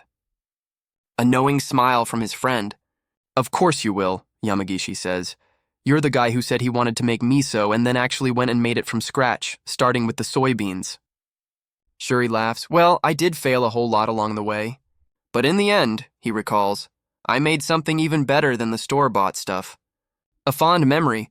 "All right, I'm gonna head to bed," Yamagishi says. Shuri agrees. "Yeah, I've got an early start tomorrow." A brief pause hangs between them. Then Yamagishi speaks up. "Hey." Shuri listens, curious. "It's nothing," his friend says with a gentle smile. "See you in 2 years." "Yeah," Shuri replies, his eyes wide. And with that, their conversation came to an end. But 2 years later, Yamagishi and Shuri would never meet again. This was the final chapter of Shuri Azuma's life on Earth. As he took one fateful step, the stage for his story shifted to a world far beyond anything he could have ever imagined. We flash back to a frustrated memory. What even is talent? What is effort? It's useless. A younger Shuri struggles in the kitchen. "No matter how many times I try, I can't get it right. What more can I possibly do?" Shuri reflects, "When I'm asked that question, I find myself at a loss for words. Talent is your foundational ability. Effort is the ability to acquire skills later on. A lesson forged in sweat and failure. My father never explained it so clearly, but back in the present, he introduces himself with a simple smile. "Hello, I'm Shuri." A month has passed since Shuri arrived on the Saburao continent. He spent that time desperately searching for any information on his world's staples, soy sauce, sake, mirin. But he's found no clues and no way back home. The continent has its own dark, fermented seasonings developed centuries ago. But that's where the trail ends. Now the company marches to a new battle in the coastal forest, a conflict over salt rights. Salt is an absolute necessity, and without it, even Shuri's cooking would be in trouble. He knows that without salt, even Riru's recent favorite, the Hamburg steak, would be a culinary disaster. Speaking of Riru, she was the hero of the last battle, her inventions earning the company a massive haul of reward money and food supplies. With the company expanding, Shuri realizes he needs to think bigger too, already planning to ask Ganlave for more kitchen staff. As the company sets up camp in the coastal forest, Shuri is already hard at work in his kitchen. He's preparing another morale-boosting meal for the troops. He takes a moment for a quick taste test when he spots something unusual at the edge of the woods. A lone, cloaked figure stands watching from the trees before vanishing from sight. He turns to a nearby soldier carrying a massive stack of plates, asking, "Excuse me, did you see someone over there?" Startled by his sudden question, she loses her grip. Shuri rushes to check on her as the plates crash to the ground, but she insists she's fine. He recognizes her. It's Kagaya. Apparently, she's the captain of the intelligence unit, the company's eyes and ears. It turns out Kagaya is a shrine maiden from a religious organization called the Divine Palace, making her a qualified holy warrior. When Shuri hears shrine maiden, his mind flashes back to the pure, graceful, and refined women he admired as a child. But he also remembers another type, the dangerously alluring kind you can't afford to get caught up with. As he's lost in thought, a massive hand reaches down to help pick up the plates. Kagaya looks up, telling the giant, "It's okay, Orthros." The man helping is none other than the hulking warrior, Orthros. That's right, Orthros-san. He's the boss of the 2nd Infantry, the company's frontline combat unit. With his towering height and rippling muscles, he is the very symbol of a strong man. And one more thing about him, he barely ever speaks. He's a man who lets his actions do the talking, a true nice guy, as Kagaya puts it. She turns back to Shuri. "So what did you need?" Well, I thought I saw someone over in that direction." Kagaya and Orthros both turn to look, the giant remaining characteristically silent. A moment passes. "I see," Kagaya says, understanding immediately. With a weary sigh, she asks, "Is it Kawaga again?" Shuri is completely lost. "Again?" Kagaya explains that whenever that person gets frustrated with their sword skills, they go off to train alone. It's Kawaga's #1 way of solving their problems. "Oh, is that so?" Shuri says, realizing the mysterious figure wasn't a threat after all. With the mystery solved, the camp returns to its lively routine. A soldier lets out a deep, satisfied groan. Shrimp today? What a luxury! The men agree that while shrimp spoils easily and has a strong smell, that's exactly what makes coming to a coastal town so exciting. Shuri makes his rounds, asking, "How is today's stew?" "It's amazing!" a soldier cheers. Shuri smiles, explaining that with fresh fish and shrimp, anything can be made delicious. The other soldiers are thrilled, remarking that shrimp isn't just a valuable item, it's a rare local specialty. Shuri puts the pieces together. It's a specialty simply because it can't be preserved for long. His mind flashes back to modern Earth, marveling at the preservation and transportation technology he took for granted. A familiar ache hits him as he wonders, when will I ever be able to go home? Shaking off the thought, he turns to Ganlave. Speaking of which, I saw Kuwaga heading into the forest a little while ago. Ganlave glances over. That idiot again? He sighs. They're probably just practicing in the forest. Must be in a slump. Shuri suggests maybe you should go listen to their worries. But Ganlave dismisses the idea. That would be counterproductive. We just have to leave them alone until they calm down. When it comes to the sword, he continues, there's nothing I can say to help them. Shuri looks confused. What do you mean? Ganlave takes a firm stance. He looks Shuri in the eye and states plainly, because Kuwaga has a true talent for swordsmanship. In my entire company, he explains, the only ones who can truly hold their own are Arius with her long-range firepower, Orthros with his incredible physique, and myself. But Kuwaga, he declares, is a master of the sword on a level that no one else can even touch. Shuri is completely floored. A master of the sword? Shuri's mind races. Right. This is a world of swords and magic. So swordsmanship must have some kind of special fantasy-like techniques, right? But Ganlave calmly refutes this. No, it's nothing special. Kuwaga's swordsmanship is ordinary. He explains, there are famous swordsmen in this region who can use magic, but Kuwaga is different from them.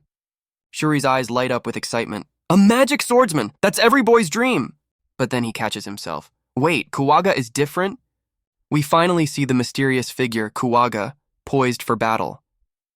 Kuwaga is a normal human, Ganlave clarifies. They can't use magic. Their swordsmanship and physical abilities are just ridiculously powerful. They are a true child of the sword. A grim memory flashes in Ganlave's mind. There was this one time, Shuri listens, completely captivated. In a flashback, Kuwaga stands alone on a battlefield littered with arrows. Kuwaga charged too far ahead and was ambushed by hundreds of them. It was a hopeless situation, Ganlave says. Anyone else would have prepared for death. But Kuwaga, they cut down every single one of them without suffering a single scratch. Shuri is absolutely floored. What? That's like something out of a manga. He's even more of a protagonist than I could have ever imagined. How can you even fight alongside someone that powerful? Shuri asks.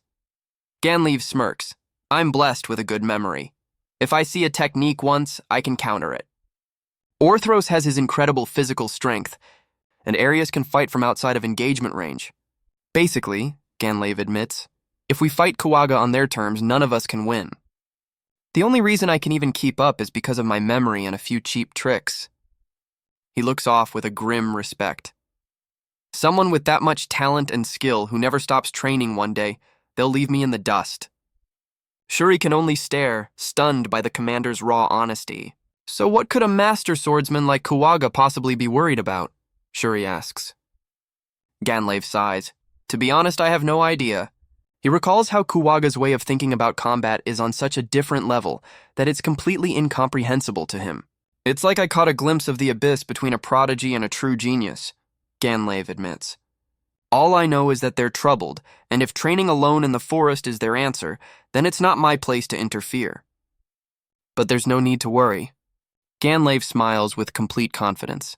They're the type to figure things out on their own. Shuri smiles back. You really trust them, don't you?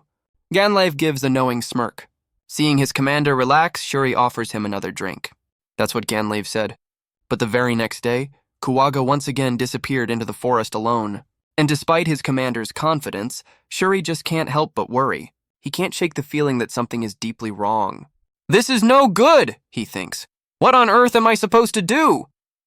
Steeling his resolve, he makes a decision.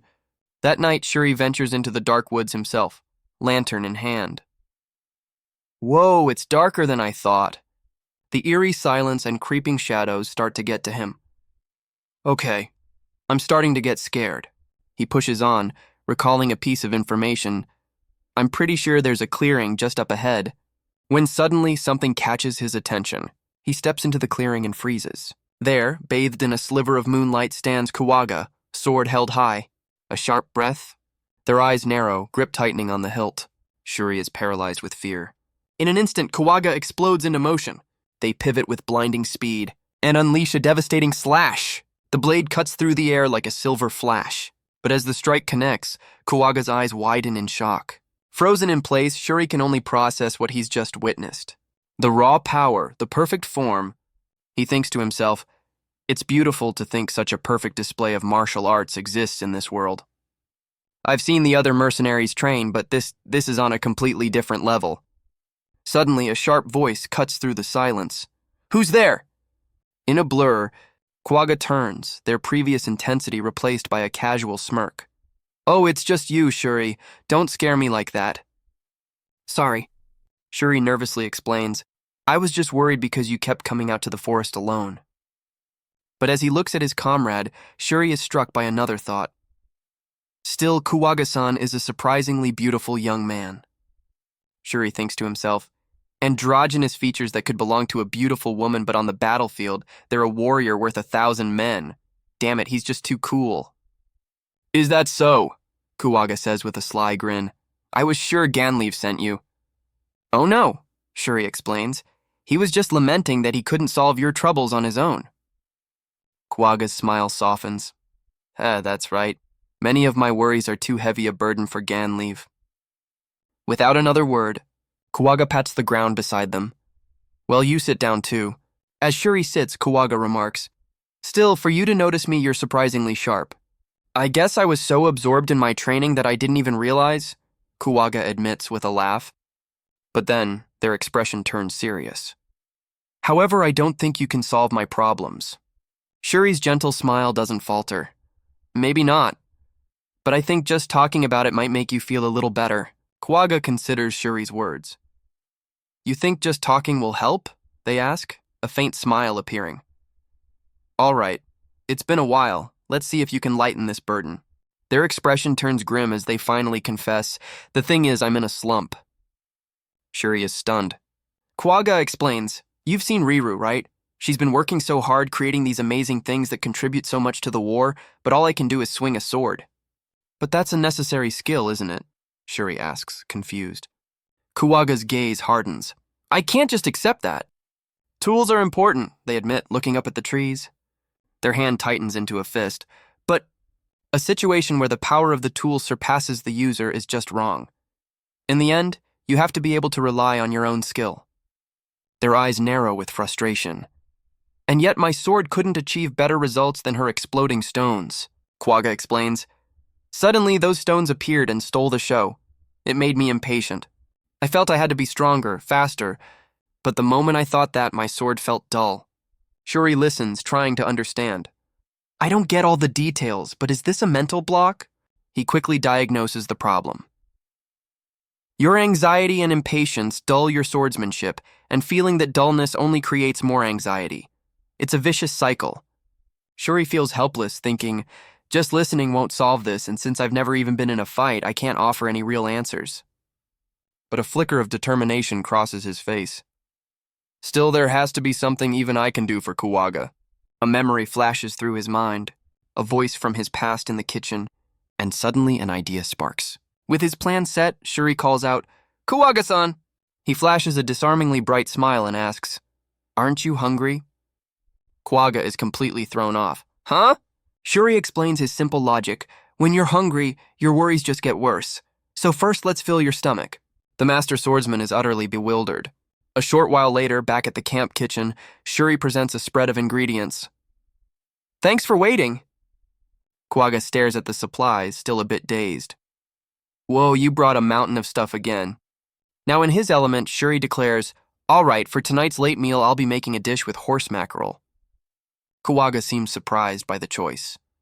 Fish? Isn't that a bit luxurious for a late-night snack?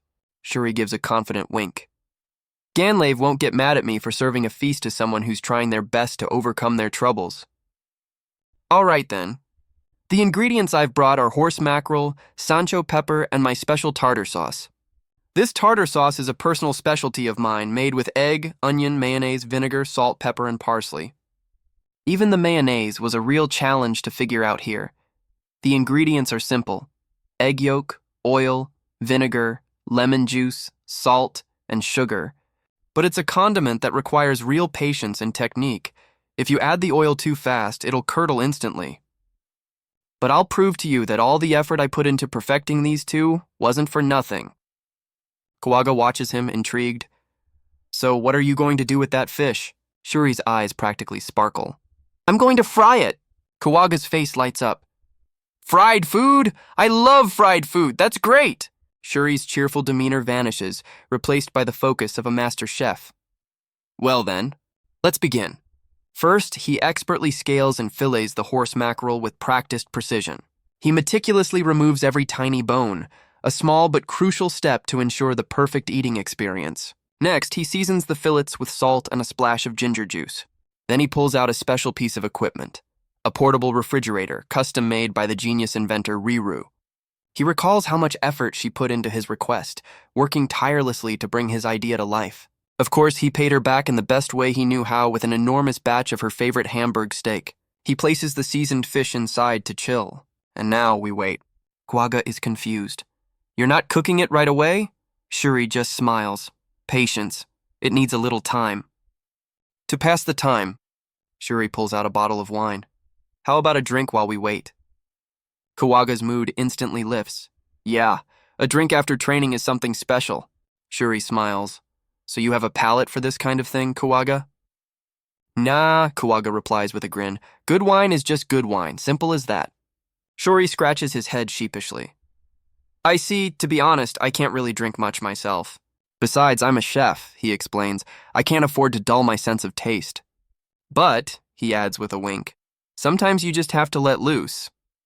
He looks Kawaga right in the eye. So why don't you try letting loose for once, too? When you're stuck, stop thinking. Let go, heal your mind and body, and then you can figure things out. I can't really give you any specific advice, Kawaga. So for now, I just want you to relax. Because I'm sure you'll find the solution once you do. Shuri's eyes drift as he recalls his own training days. There was something I just couldn't get right. I trained harder and harder, but I still couldn't do it. I was completely stuck. At a time like that, hey, Shuri, my head chef, told me, drink, get a good night's sleep, and then think about it, and made me drink a ton. After I rested and cleared my head, I had a breakthrough. I realized I'd been overthinking it so much that my hands had gone stiff. That was the real problem all along. Of course, the hangover the next day was absolutely brutal. He finishes his story with a fond smile. Kawaga listens intently, processing the chef's words. I see, they say, a faint smile on their lips. I honestly thought my talent had finally hit its limit. Lately, I haven't been able to defeat enemies. No matter their size, I was convinced this was as far as I could go. Shuri looks back, stunned. Your limit? He can't accept that. For someone like you, Kawaga, who has talent, skill, and never slacks on training, even Ganlave said you'd eventually leave him behind. Shuri looks at the swordmaster, who stands ready in the moonlit clearing. Shuri looks absolutely stunned. Don't just dismiss something so important with such sad and simple words. His eyes burn with conviction. Your swordsmanship was beautiful, he says. It painted the most elegant arcs in the air. This isn't your limit. You've just hit a wall, that's all. At least that's how it looked to me.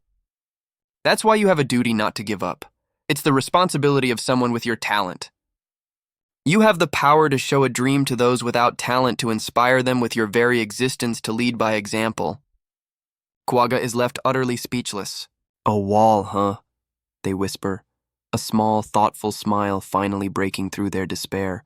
As Kawaga reflects, Shuri's voice cuts through the night. All right, I think it's about time. With his patient spirit on the mend, the chef declares, now then, let's get to the final touches. He begins his culinary therapy by carefully washing and patting dry the horse mackerel fillets. Next, he seasons them with a simple but perfect blend of salt, pepper, and ginger juice. He prepares the egg wash, While heating a pan of oil to a precise 160 degrees, Shuri flash fries fragrant Sancho leaves. He then mixes the aromatic leaves into a tray of panko breadcrumbs, which he'd lightly misted with water to ensure a perfect crust. Each fillet is dipped into a light batter before being generously coated in the special Sancho panko mix. He raises the oil to a blistering 180 degrees, frying the fish skin side down for 1 minute, then flipping it for a final 20 seconds. Plated beautifully and topped with a dollop of tartar sauce, Shuri's masterpiece is complete. Aji fry, fried to golden perfection. Kuwaga stares at the dish, intrigued. It's fried food, all right, but I've never seen fish look this delicious before. Go ahead, Kuwaga-san, Shuri says with a smile. I gave it a bit of a spicy kick for you. Without hesitation, Kuwaga takes a huge bite. A moment of pure bliss. Their eyes fly open in shock. This is incredible! The coating is so crispy, but the fish inside is unbelievably fluffy, and the sweet and sour sauce perfectly complements the Sancho's fragrance. In an instant, the plate is wiped clean. That was so satisfying. Kuwaga sighs as Shuri looks on, pleased. Leaning back with a contented smile, Kuwaga remarks, Still, Shuri, your knife skills are truly on another level. I'm very particular about the way I use my knives, Shuri replies with a calm smile. Kuwaga's interest is piqued. For example, Shuri explains, with fish, if you just cut it roughly, you ruin the flavor. That's why you have to handle the delicate parts with care, cutting them with precision.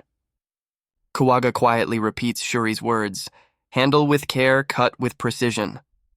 And in that moment, something clicks. I see.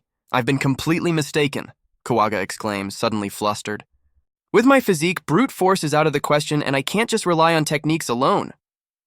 A new idea begins to form as they mutter, but what if I build my swordsmanship on a foundation that covers both my physique and my technique? Their face lights up with a brilliant smile. Shuri, thanks to you, I've had a breakthrough. Shuri can only watch in awe, thinking, as expected of a genius, they solved their own problem with something I don't even understand.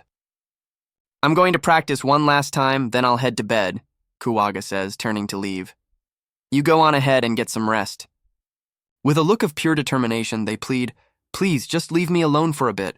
I don't want to forget this feeling. By tomorrow, I'll be back to my old self. Shuri smiles warmly. I guess I have no choice. And so, the next day arrived. The next morning, just as they promised, Kuwaga was back, looking completely refreshed and full of life. Suddenly, we're thrown into the heat of a new battle, where explosions are ripping through the enemy lines. The enemy commander is in disbelief, screaming, Impossible! How many mages did they bring? We had no reports of this. But it's not mages, it's Riru's new invention. Ganlave's soldiers cheer, These exploding stones are incredible. As his comrades celebrate an easy victory thanks to the new tech, Kuwaga watches in stunned silence. Their mind drifts.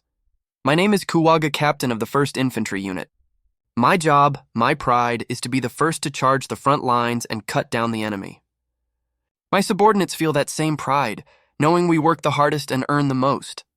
Well, except for the high-paid mages, of course. But all I use is this single two-handed sword, and with this sword alone, I've cut down every enemy in my path. This is the battlefield, the one place where my talent truly shines, or at least it used to be. Everything changed when Riru's talent truly began to blossom. Her inventions, the exploding stones and timed incendiary stones, were devastatingly effective. My own unit was ecstatic, cheering that they could now crush even more enemies with ease.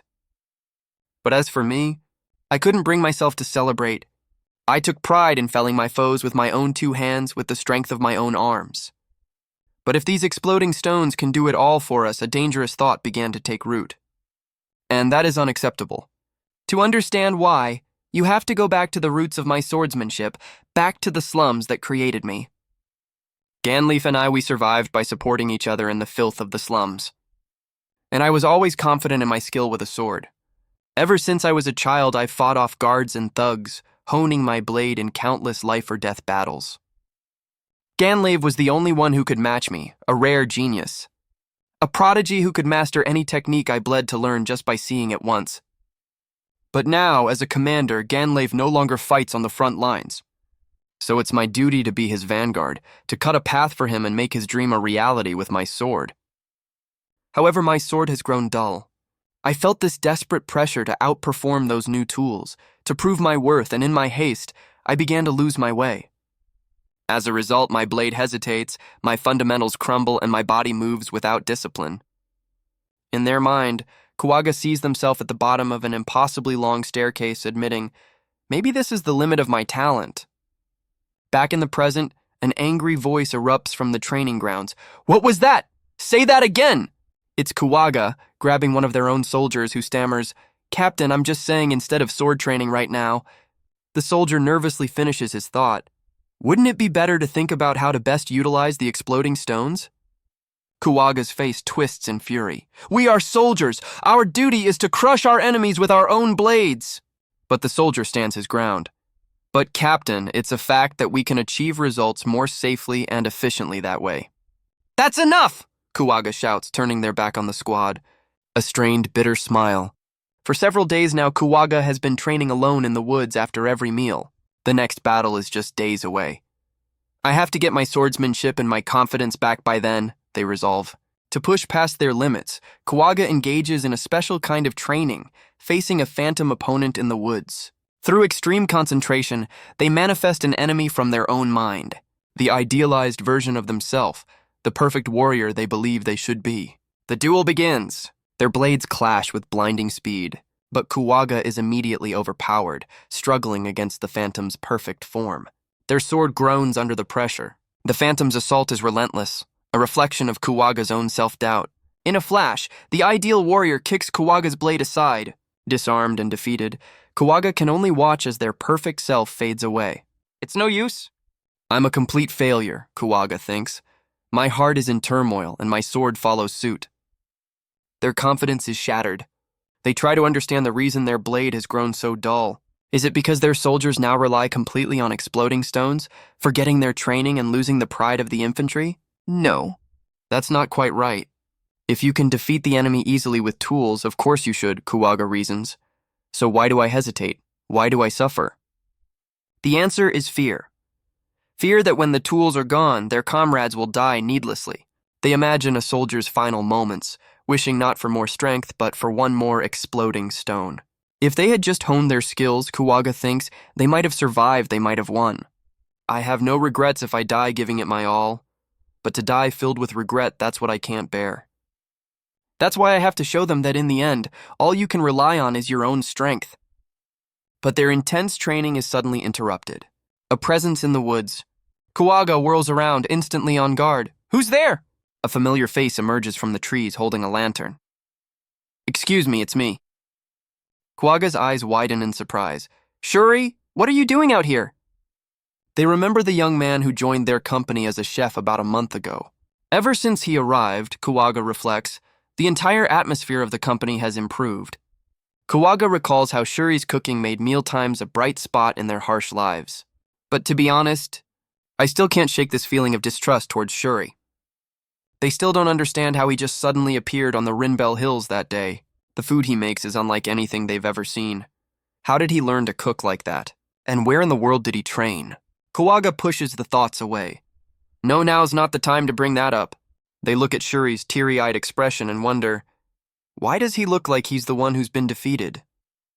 It dawns on them. Shuri must have been worried about them sneaking into the forest alone every night. And that's why he came all this way to find them. He just followed me. Kuwaga lowers their sword as Shuri's lantern cuts through the darkness. To think that even Shuri noticed how much I was struggling. Kuwaga finally admits I'm still so immature. They sit down together and Kuwaga confesses, right now I'm in a slump. Prompted by Shuri's quiet concern, Kuwaga decides to finally speak their mind. Tools are important, I get that, they begin. But in the end, the only thing you can truly rely on is your own strength, right? Their hand falls near their blade as they admit the painful truth. My sword couldn't achieve the same results as those exploding stones. They tried to say it calmly, but the floodgates open. But once I started, I couldn't stop. I have to be stronger than that, faster than that. The words just kept pouring out. The moment I thought that, Kuwaga confesses, my sword grew dull.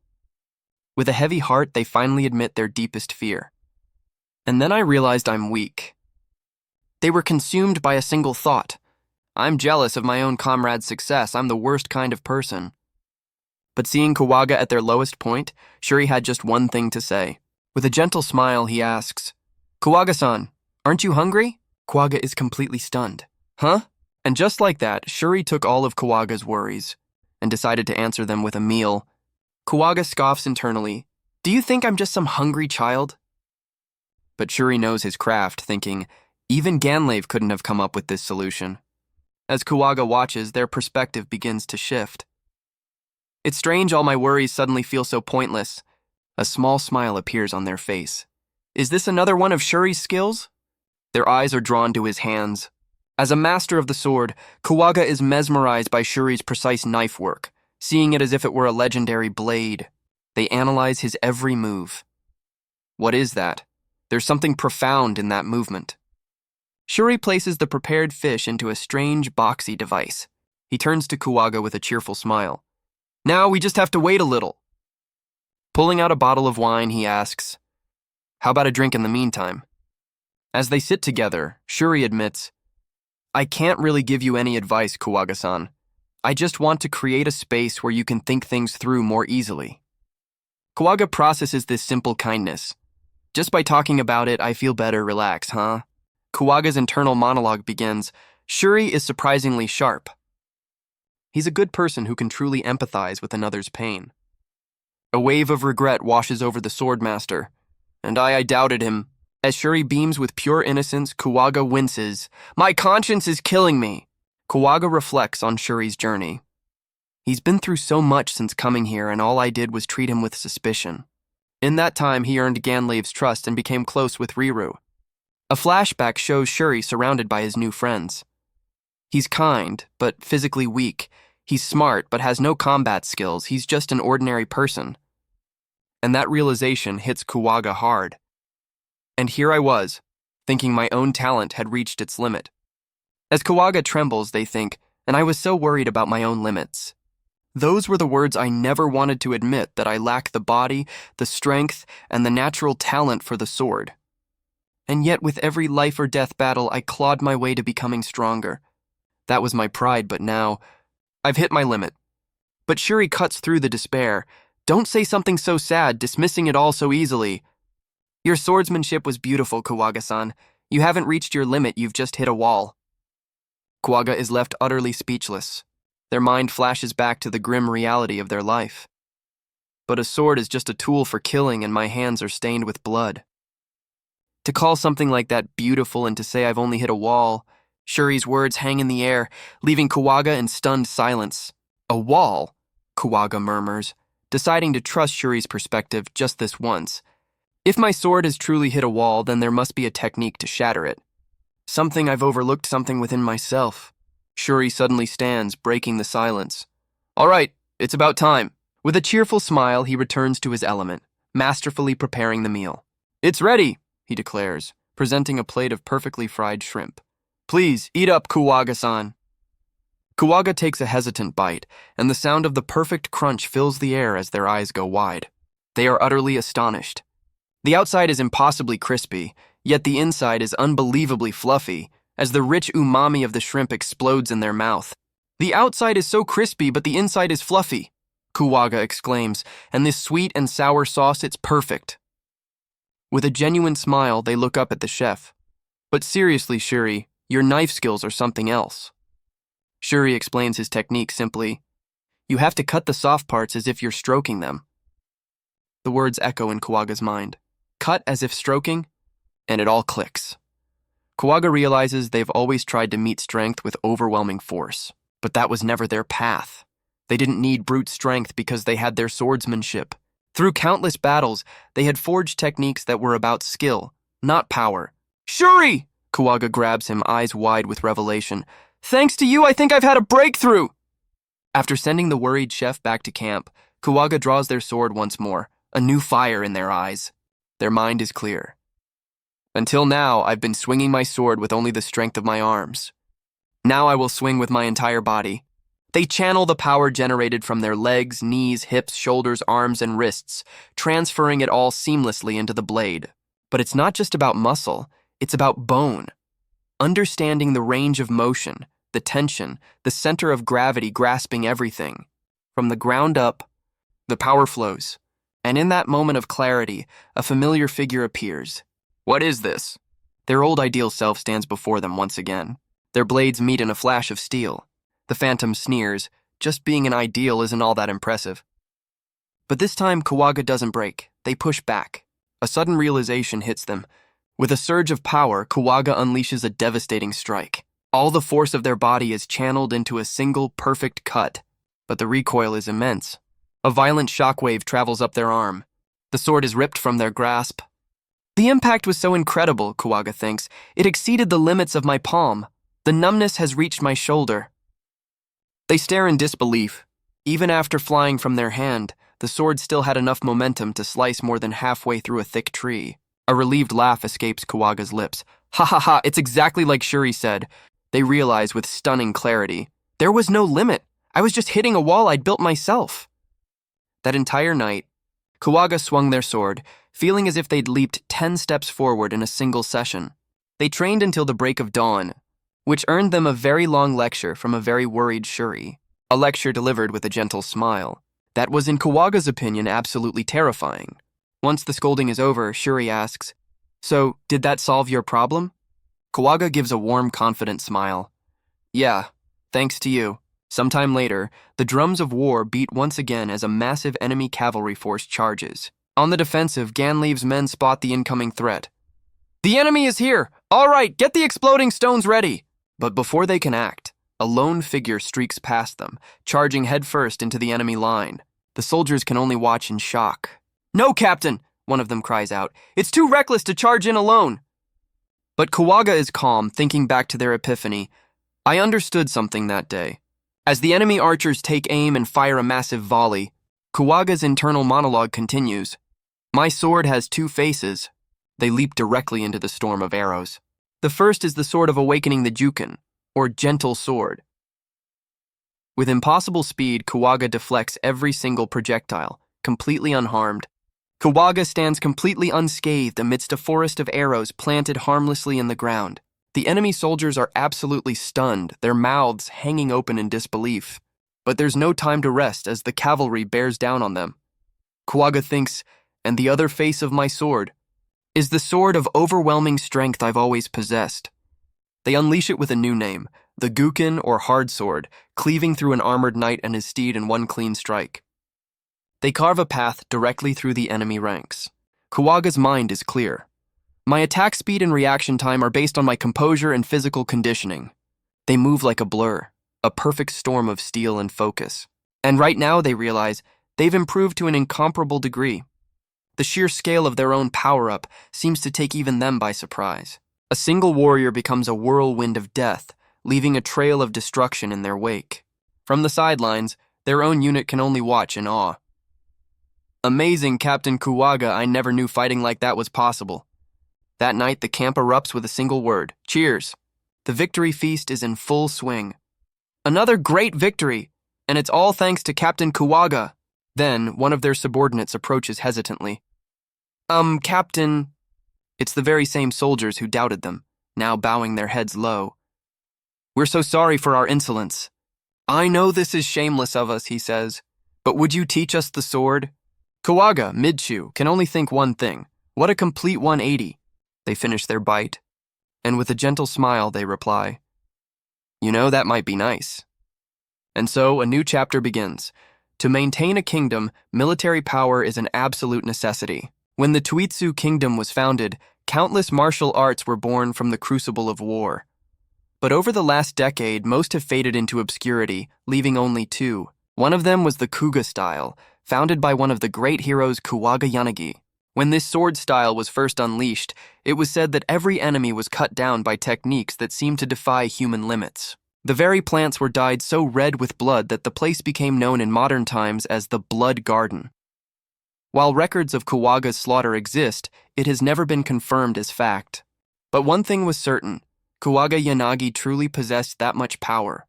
Even after becoming a great general of the Tuitsu kingdom, they preferred to fight on the front lines, felling enemies themselves and inspiring their comrades. Their actions filled their subordinates with courage, and they were cherished as a dear friend by the man who would become king. He would later say, "Behind me there was nothing but a mountain of corpses. but it was him who made me realize that behind me are the tens of thousands of lives we have saved. That is why I will always be the first to charge in and become their shield. This philosophy would be named the Katsujinken, the life-giving sword, the blade that kills one to save many, an ideal that would evolve in modern times into the sword that does not kill. And so, Kawaga's way of life was immortalized in countless plays and stories, their legend growing until they were deified, and ultimately worshipped as the Kenshin, the sword god. After retiring, they lived a quiet life, enjoying their hobbies and sharing meals with their childhood friend, the king. And at times like that, they would always eat aji fry, their face breaking into a huge smile, a hearty eater even in their old age. But that future is still a long way off. For now, Kuwaga and their comrades simply enjoy the taste of victory, and Shuri's delicious aji fry. But peace in this war-torn land is fleeting, and the sounds of celebration are quickly drowned out by the screams of battle. An enemy force has launched a surprise attack! Orthros bellows for his men to hold the line at all costs. Caught in the chaos, Shuri is rushed away from the front lines. But as the infantry digs in, another unit steps forward. We're going too! Shuri looks on, stunned. It's Katsuragi's mage unit. With a unified chant, they begin to gather immense power and unleash a terrifying wave of black flames that instantly incinerates the enemy vanguard. Shuri can only watch in horror. So that's magic? It's absolutely insane. Time passes, and the seasons change. The air grows cold as winter approaches. In the camp, the soldiers huddle around fires for warmth. Shuri narrates, "Hey everyone, Shuri here. Time for a quick update on Ganleaf's mercenary company. With the war over the salt rights finally concluded, we've secured a massive reward and plenty of food supplies." Ganleaf was ecstatic, already planning to recruit more soldiers and upgrade everyone's equipment. But he had some bad news for me. Reinforcements are still a ways off, so I can't spare anyone to be your kitchen assistant. Besides, he adds with a serious look, I have some reservations about spreading your techniques to others. Wait, is my cooking really that big of a problem? The company has moved to an even colder region, where a new war is brewing over mining rights. Apparently, the land is rich with high-quality steel, and just like back home, people are always fighting over resources. Still, it's absolutely freezing. While making his rounds, Shuri spots Riru and greets her, only to find that she's literally frozen solid. He quickly hands her a warm drink. The warmth instantly brings her back to life. He explains that it's a sweet, warm drink he made called amazaki. She takes another sip and loves it, noting how sweet it is without tasting like alcohol. Shuri playfully warns her that since it's still alcohol, she can only have one cup. He explains that this particular amazaki is made from sake leaves. Apparently, this world has its own version of sake, which Shuri had to ask Ganleaf to procure for him. He doesn't plan on giving it to all the troops, though. After all, a small amount of alcohol is perfect for warming the body, but they can't have soldiers getting drunk on the job. Riru blissfully drains her cup, the warmth spreading through her. Suddenly, a new voice calls out, asking about the delicious-looking drink. It's Tag, and he wants some too! We learn that Tag is the captain of the mercenary company's archer unit. He's a handsome guy with dreadlocks, but he's best known for his goofy, laid-back grin. The narration describes Tag as being very easy to get along with. He's got that friendly, big brother vibe that makes people feel at ease. Shuri smiles and says, "Don't worry, I saved some for you too, Tag." Without a second's hesitation, Tag exclaims, "I'll take it!" And he immediately starts chugging it down. Ah, the warmth spreads through him. It's warm, a little sweet, and goes down so smooth, this is the best. Shuri quickly warns him, "It's still alcohol, so just one cup," which makes Tag instantly regret not savoring it more. Riru, looking smug, tells Tag that Shuri will make more once the war is over, and Tag immediately latches on, "You promise!" But Riru has a condition, puffing out her cheeks as she declares, "Before that, he has to make Hamburg steak for me." Tag is floored. "Wait, Riru, didn't you just eat a mountain of Hamburg steak last time?" Riru closes her eyes, entering a state of zen. Yesterday is yesterday, today is today. Her eyes snap open, sparkling with pure conviction. And Hamburg steak is delicious no matter when you eat it. Tag, completely weirded out, asks Shuri, "Is she okay?" Her eyes look kind of scary. Shuri just deadpans. She's probably fine. As Riru continues to bask in the glory of future Hamburg steak, the scene shifts to the command post, where Ganleaf is in a meeting with Kuwaga and Orthros. Shuri notices that their commander is also enjoying a cup of the warm drink.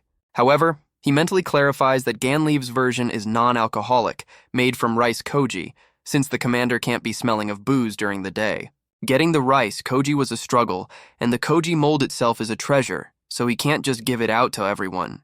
He overhears Ganleaf explaining that they're in a strategy meeting because their opponents are soldiers accustomed to fighting on snowy roads, putting them at a major disadvantage. Huh?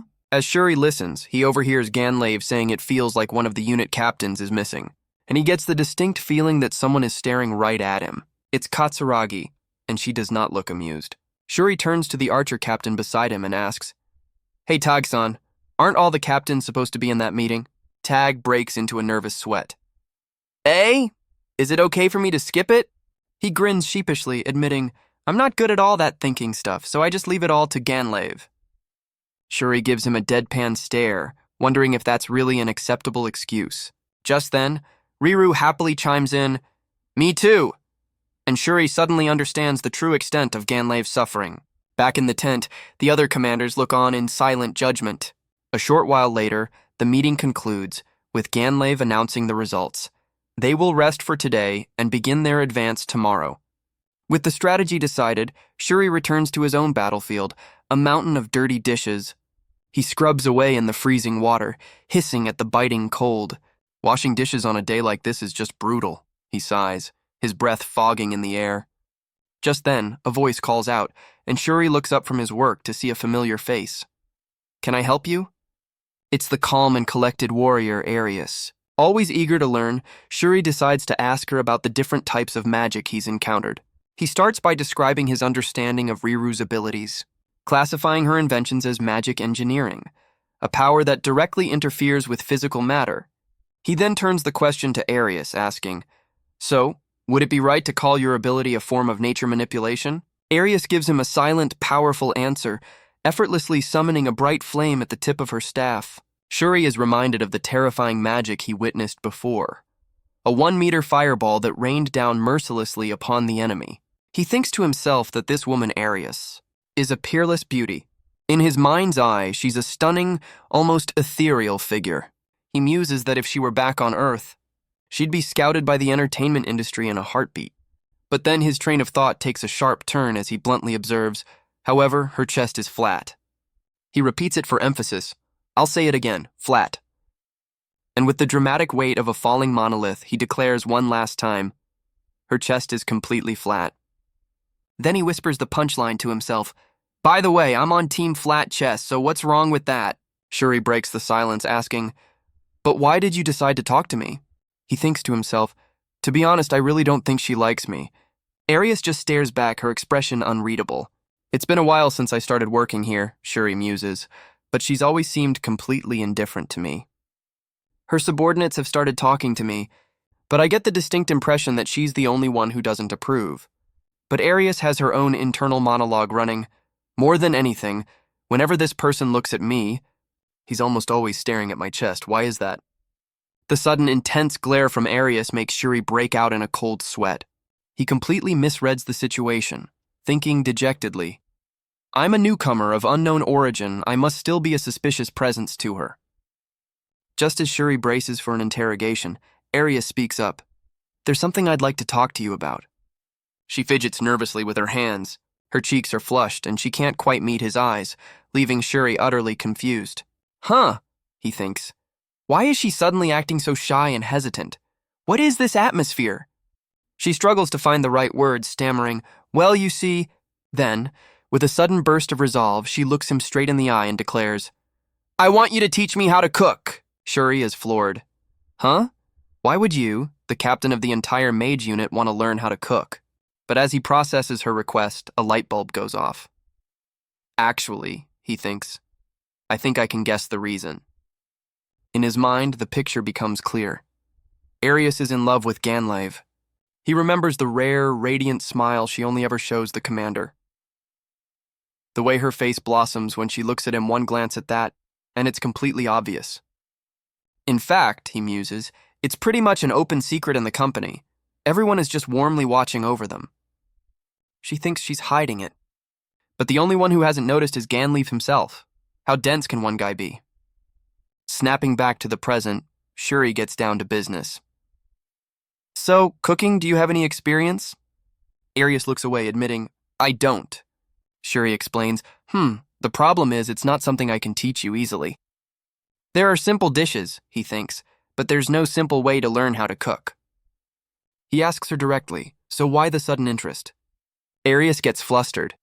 You won't tell anyone, will you? She pleads, while Shuri smugly thinks, my lips are sealed.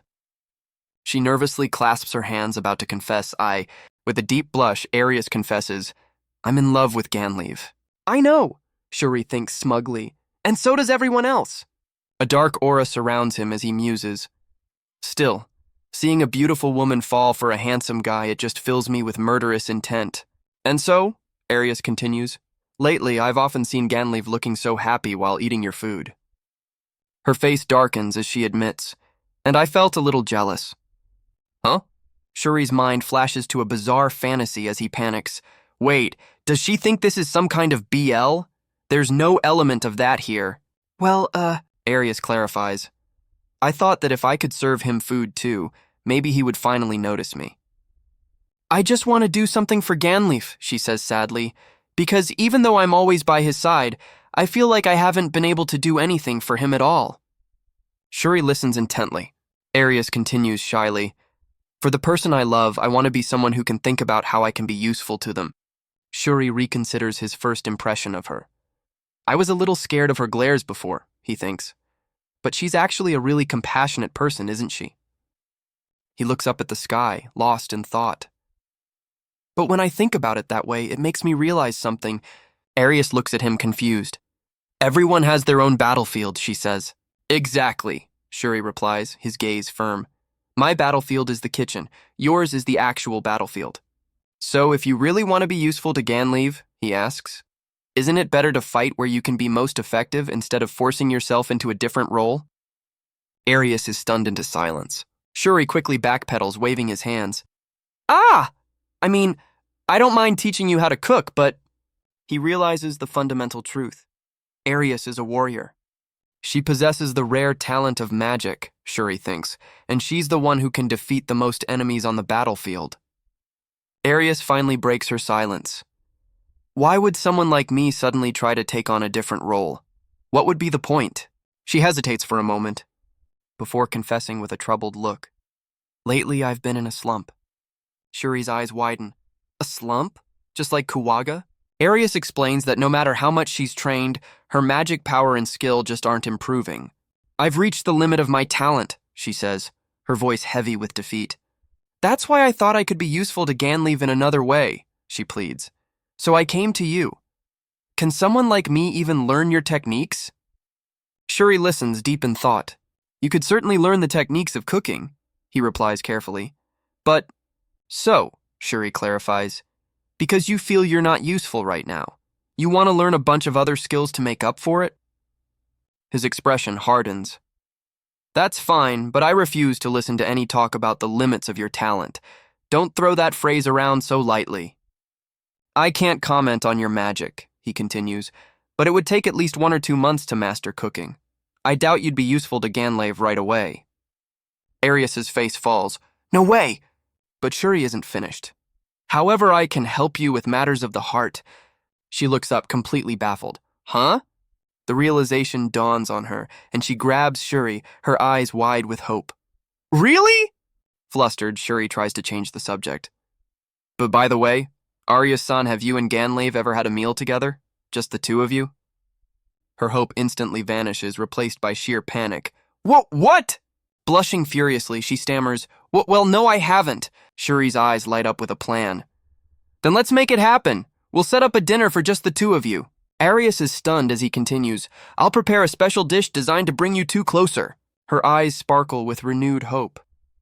Is there really a dish that works like magic? Shuri explains.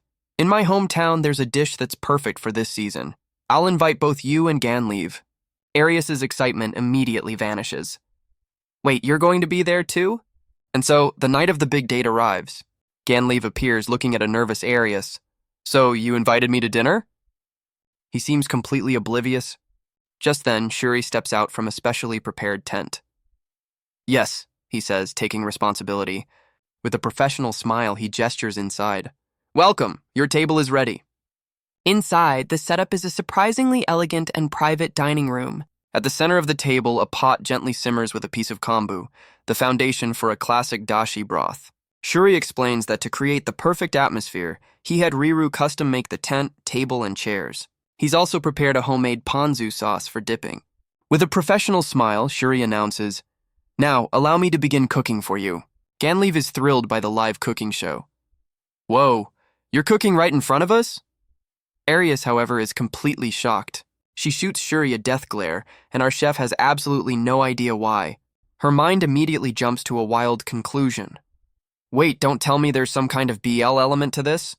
Completely oblivious to her internal crisis, Shuri explains that the dashi is ready and just needs a few finishing touches. He presents the first dish, a simple, elegant yudofu, gently simmered until it's warm to the core. Shuri explains he bought the kombu during their stay in a seaside town.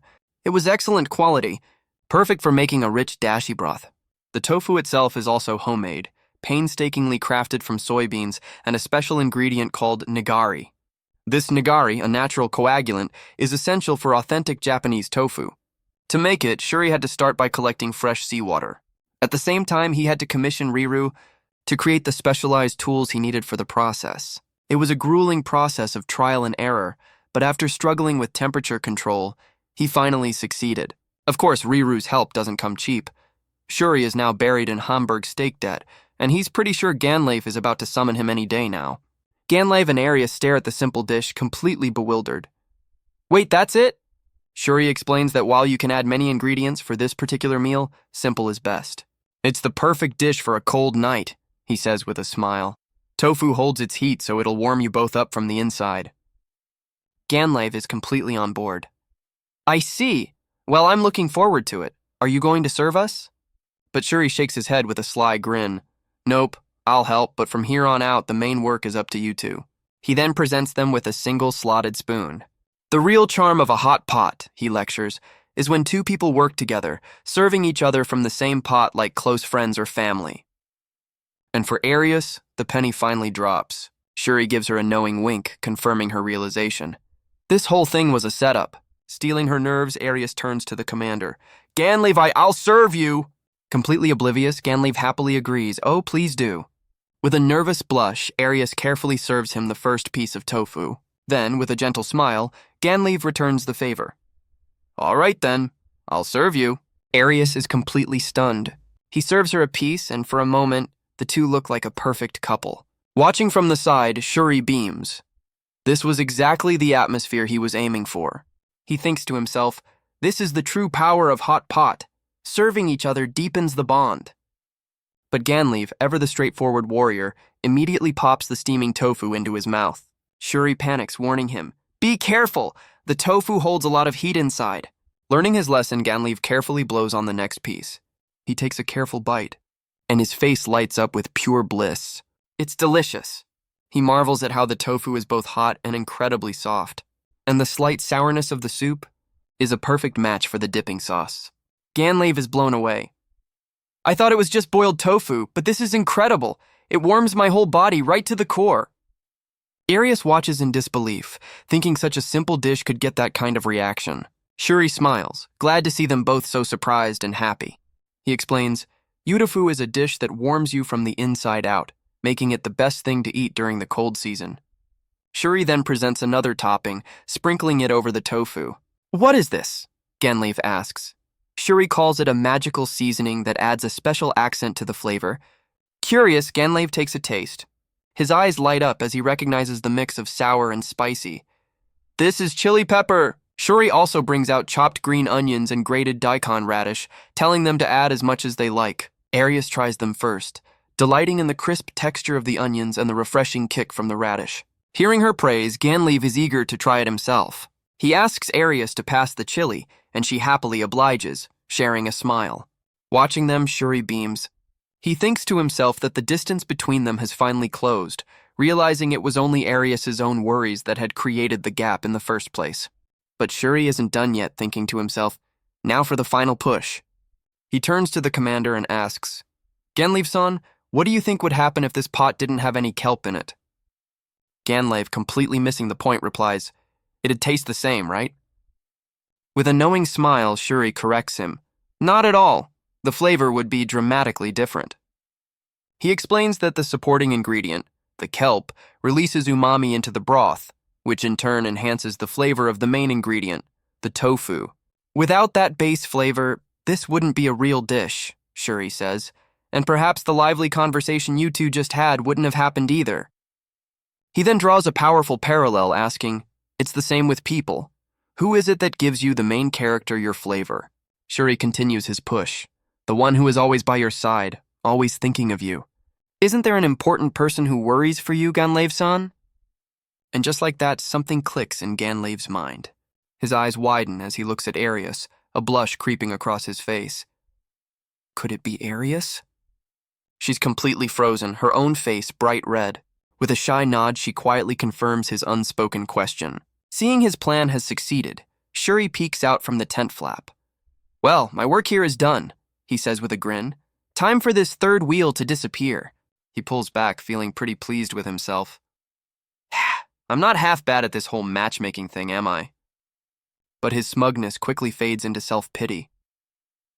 Still, I've never even had a girlfriend. When is Cupid going to show up for me? Suddenly, a familiar voice says, "Ah!" and Shuri turns to see Riru standing right behind him. He's completely caught off guard. And it's not just Riru. The entire command staff, Kagaya, Tag, Orthros, and the others, are standing there. "The captain is," Riru begins, as Kagaya asks, "What are you all huddled around for?" As they all peek inside with knowing smirks, Shuri realizes they've been watching the whole time. Shuri is mortified. "Are you gawking?" Kagaya flashes a sly grin. Of course, it would be cruel to stay quiet during something this entertaining. Katsuragi adds with a gentle smile, "Indeed, we were just worried about how their love story would unfold." The smug officer with the cigarette holder scoffs, "I told them we should stop." But Tag immediately calls her out, "Liar! Even Kawaga said it was our duty to see this through." Riru just smiles serenely. "I don't mind either way." "Oh, don't play innocent, Riru," Kagaya teases. "You were the most excited, saying it was necessary for your life experience." Even the stoic Orthros is silently contemplating the drama. Shuri sighs, thinking to himself, "I should probably tell them to stop, but I guess they're not just here to be nosy." He realizes they're all here because they genuinely care. After all, they're watching comrades who've been together for years finally get together. It's only natural to be worried about the outcome. With a cheeky wink, Shuri decides to make a tactical retreat. "So I don't get in the way, I'll be taking my leave." Kagaya and the others wave him off with mischievous smiles. "Don't worry, we won't be a bother either." The next morning arrives, crisp and cold. Shuri shivers outside, rubbing his hands together. "It's so cold today, my hands are trembling." A gentle voice calls out, "Shuri, good morning." He looks up and is stunned to see Arius, who seems to be literally glowing. She offers him a soft, radiant smile. Shuri recoils in mock shock. "Arius-san, for some reason you're absolutely shining." He's left completely baffled by her sudden change in demeanor. Arius turns to him, her eyes filled with gratitude. "Thank you. Because of you, I was finally able to convey feelings I've held for many years." Shuri smiles, pleased with himself. "Looks like it went well. I'm glad." But his ears perk up at her next words, and his mind immediately jumps to the most scandalous conclusion possible. "Wait, does that mean you two last night?" Arius clarifies with a confident smile. "We're a rootless mercenary company, so we can't even get engaged yet.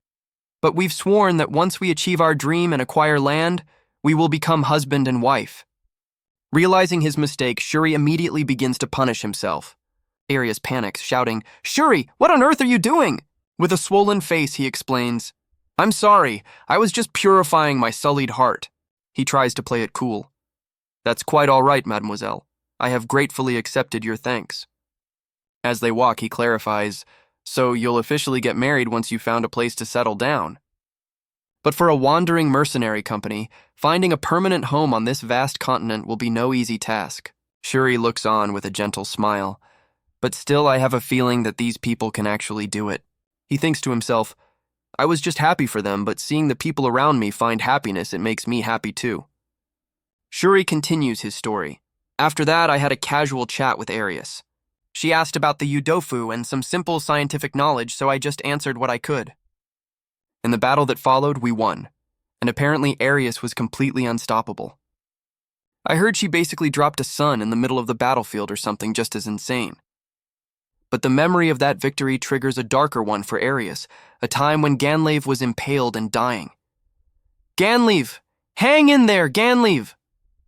A younger Kawaga screams in panic. "Kagaya! First, stop the bleeding. I need cloth and hot water." As Arius holds him, Ganlave weakly asks, "Arius the enemy?" She forces a smile. "It's all right. We managed to escape." With tears of relief streaming down her face, she asks, "Is everyone okay?" Before whispering, "We all survived." Barely conscious, Ganlave just whispers, "I see." As Arius's memory continues, she thinks back, "I have someone I love. He was the one who always led us, even back in our gang days. We were orphans we stole to survive, and we hurt people to live. But he shouldered all of that sin, standing in front of us so we wouldn't be tormented by guilt. I wanted to stand by his side to share that burden with him. The moment I realized that this feeling was love was a little while after we started the mercenary company together. It was when he was in grave danger and I thought he might not survive. That battle was the worst in our memory. We were given the role of the rear guard in a desperate retreat. In the end, the retreat was a success, but it left a trail of casualties and gravely wounded unit captains in its wake. He was gravely wounded, hovering on the brink of death. It was a time when we were all being crushed by self-loathing, but even then he just smiled, grateful to have survived. And in that moment I thought, I love him. It was a sudden realization. Seeing his smile is what made me finally understand. My name is Arius, and I lead the mage unit of the Ganlave Mercenary Company. On the battlefield, a mage is a powerful weapon, a terrifying threat.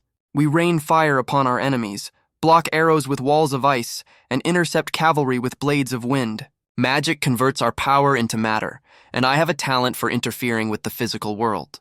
Those who can wield magic are already rare, and among them, only a handful can directly affect the physical world, becoming magic engineers or magic soldiers.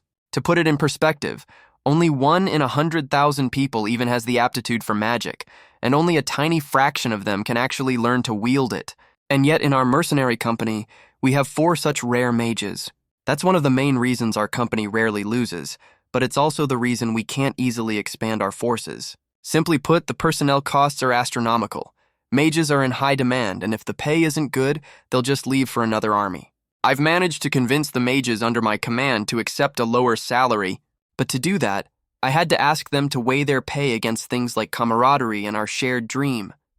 My subordinates were suppressing their dissatisfaction, and it was a constant struggle. But recently, they've stopped complaining entirely.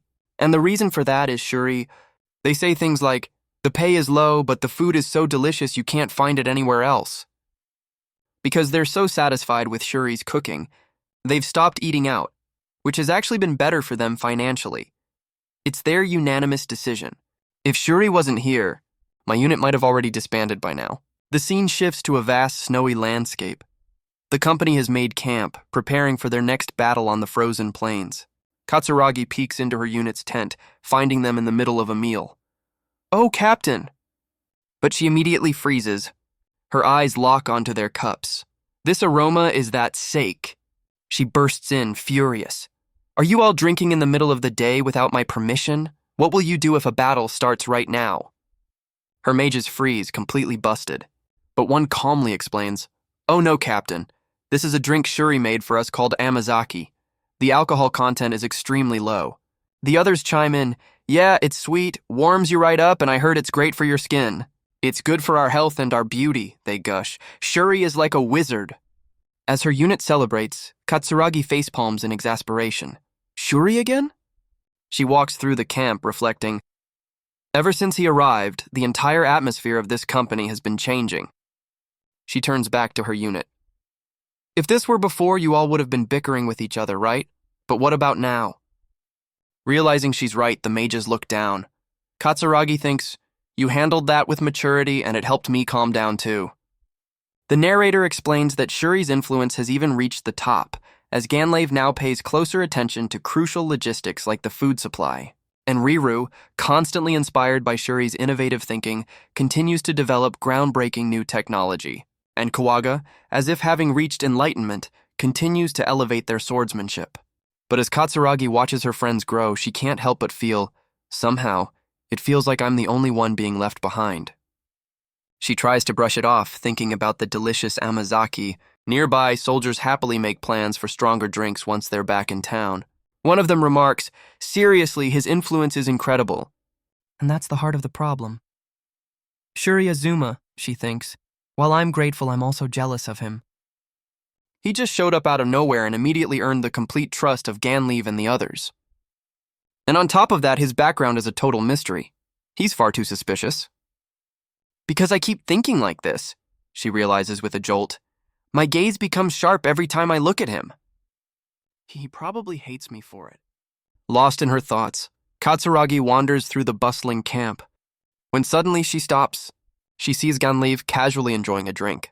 He looks up, and Katsuragi immediately confronts him. Ganleave, what are you doing drinking? You could be summoned for negotiations at any moment. But Ganleave just smiles. Ah, this is a different kind of amazaki. A different kind? She's not convinced. I can't risk smelling like alcohol, so I refused, he explains. So Shuri made me this version, which uses no alcohol-based ingredients at all. It's another one of Shuri's thoughtful creations, completely alcohol-free. It takes more effort to make, but it's sweet, delicious, and it warms you right up. Ganleave beams. Here, Ganleave says with a smile. This is your share. Katsuragi takes a small, hesitant sip. Her eyes widen in surprise. It's sweet, but not unpleasantly so, and the alcohol is incredibly subtle. A gentle warmth spreads through her, chasing away the chill from the inside out. Looking around, she sees her mages and other soldiers enjoying it too. It's the perfect drink for a cold night on standby. Even Ganleave looks completely at ease. But for Katsuragi, the feeling is just frustrating. She thinks to herself, Ganleave has truly taken a liking to Shuri. The one he trusts with his back right now is undoubtedly him. But that's different from trusting someone on the battlefield. No, it means he's entrusting his back to Shuri so he can advance on his own path. I'm jealous of him, she thinks. He's the one standing by Ganleave's side, handling the work behind the scenes. She sees the genuine trust in Ganleave's smile and realizes Shuri has earned the faith of the man she loves. A frustrated sigh escapes her lips. Walking back through the camp, she admits to herself, the amazaki was delicious and today's meal was flawless. If I could cook like that, she wonders, could I deepen my bond with Ganleave too? A flicker of an idea, and then it hits her. That's it, she imagines. If I learn to cook, I can contribute in my own way and be useful to Ganleave. In her fantasy, she can almost hear Ganleave's praise, the kind of validation she so desperately craves. My magic has hit a plateau, she resolves, her eyes burning with a new fire. But by acquiring a different skill, a new path may open for me. With her mind made up, Katsuragi wastes no time. Strike while the iron is hot, she declares, marching through the camp with newfound purpose. She quickly finds her target. There you are, she calls out, spotting Shuri near the tents. But her triumphant smile falters. She finds him kneeling by a stream, washing a mountain of dishes all alone in the freezing cold. Why are you out here by yourself? She asks. Where are the other cooks? The answer lies in Ganleave's orders from earlier. We march tomorrow, everyone is to rest and prepare. And that's exactly what the company's key players are doing. Kawaga maintains their blade, while Riru and Arius take a well-deserved rest. But Shuri knows that on the eve of a major battle, you can't afford to waste the soldier's stamina on menial tasks. He looks at his own hands, red and raw from the icy water. He can't ask his comrades to do a job that would numb their hands right before they need to wield their weapons. And so, he took the entire burden upon himself. Katsuragi watches in silence, the weight of his quiet dedication hitting her harder than any spell. She realizes his hands must be completely raw from the cold.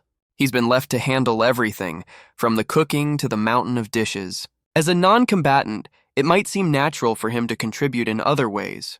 But the company keeps growing, and Shuri is still the only official cook. Even the other soldiers have noticed, worrying that Shuri's workload is becoming far too heavy. And what did I do? I got jealous of his success, only to be won over by his food and drink. How pathetic. She clenches her fists, gathering her courage to finally speak to him. Excuse me? Shuri turns around, surprised to see her. She steels her resolve, thinking, He works tirelessly behind the scenes without a single complaint. I need to apologize and finally trust him. Taking a deep breath, she asks, "Will you teach me how to cook?" "I want to learn for Ganleev's sake." But Shuri's reply isn't what she expected at all. "Everyone has their own battlefield," he says gently. "Instead of forcing yourself to fight somewhere new, isn't it best to fight where you can be most effective?" His honest words pierce right through her, striking her to the very core. As they talk, she's struck by his complete and utter sincerity. She finally realizes, he's always been a kind person, I was just the one who refused to see it. "However," he adds, with a smug look and a sudden nosebleed, "I know you like Ganleev," he says, wiping the blood from his nose. "I heard your confession. Don't try to play it off now." Caught completely off guard, Katsuragi finally admits, "Lately I've been in a slump." Faced with his sincerity, she finds herself unable to hold back her worries. "No matter how much I train, I can't feel myself improving at all. On the battlefield, I can't control my magic the way I want to, and I'm terrified that if this continues, I won't be able to stay by Ganleev's side." Shuri listens patiently before replying, "I don't know anything about magic, so I can't really give you advice on that." Her face falls. "But," Shuri's expression brightens instantly, "I can definitely help you with matters of the heart." Huh? The proposal Shuri made to her was to set up a private dinner for her and Ganleev. But this is a huge deal.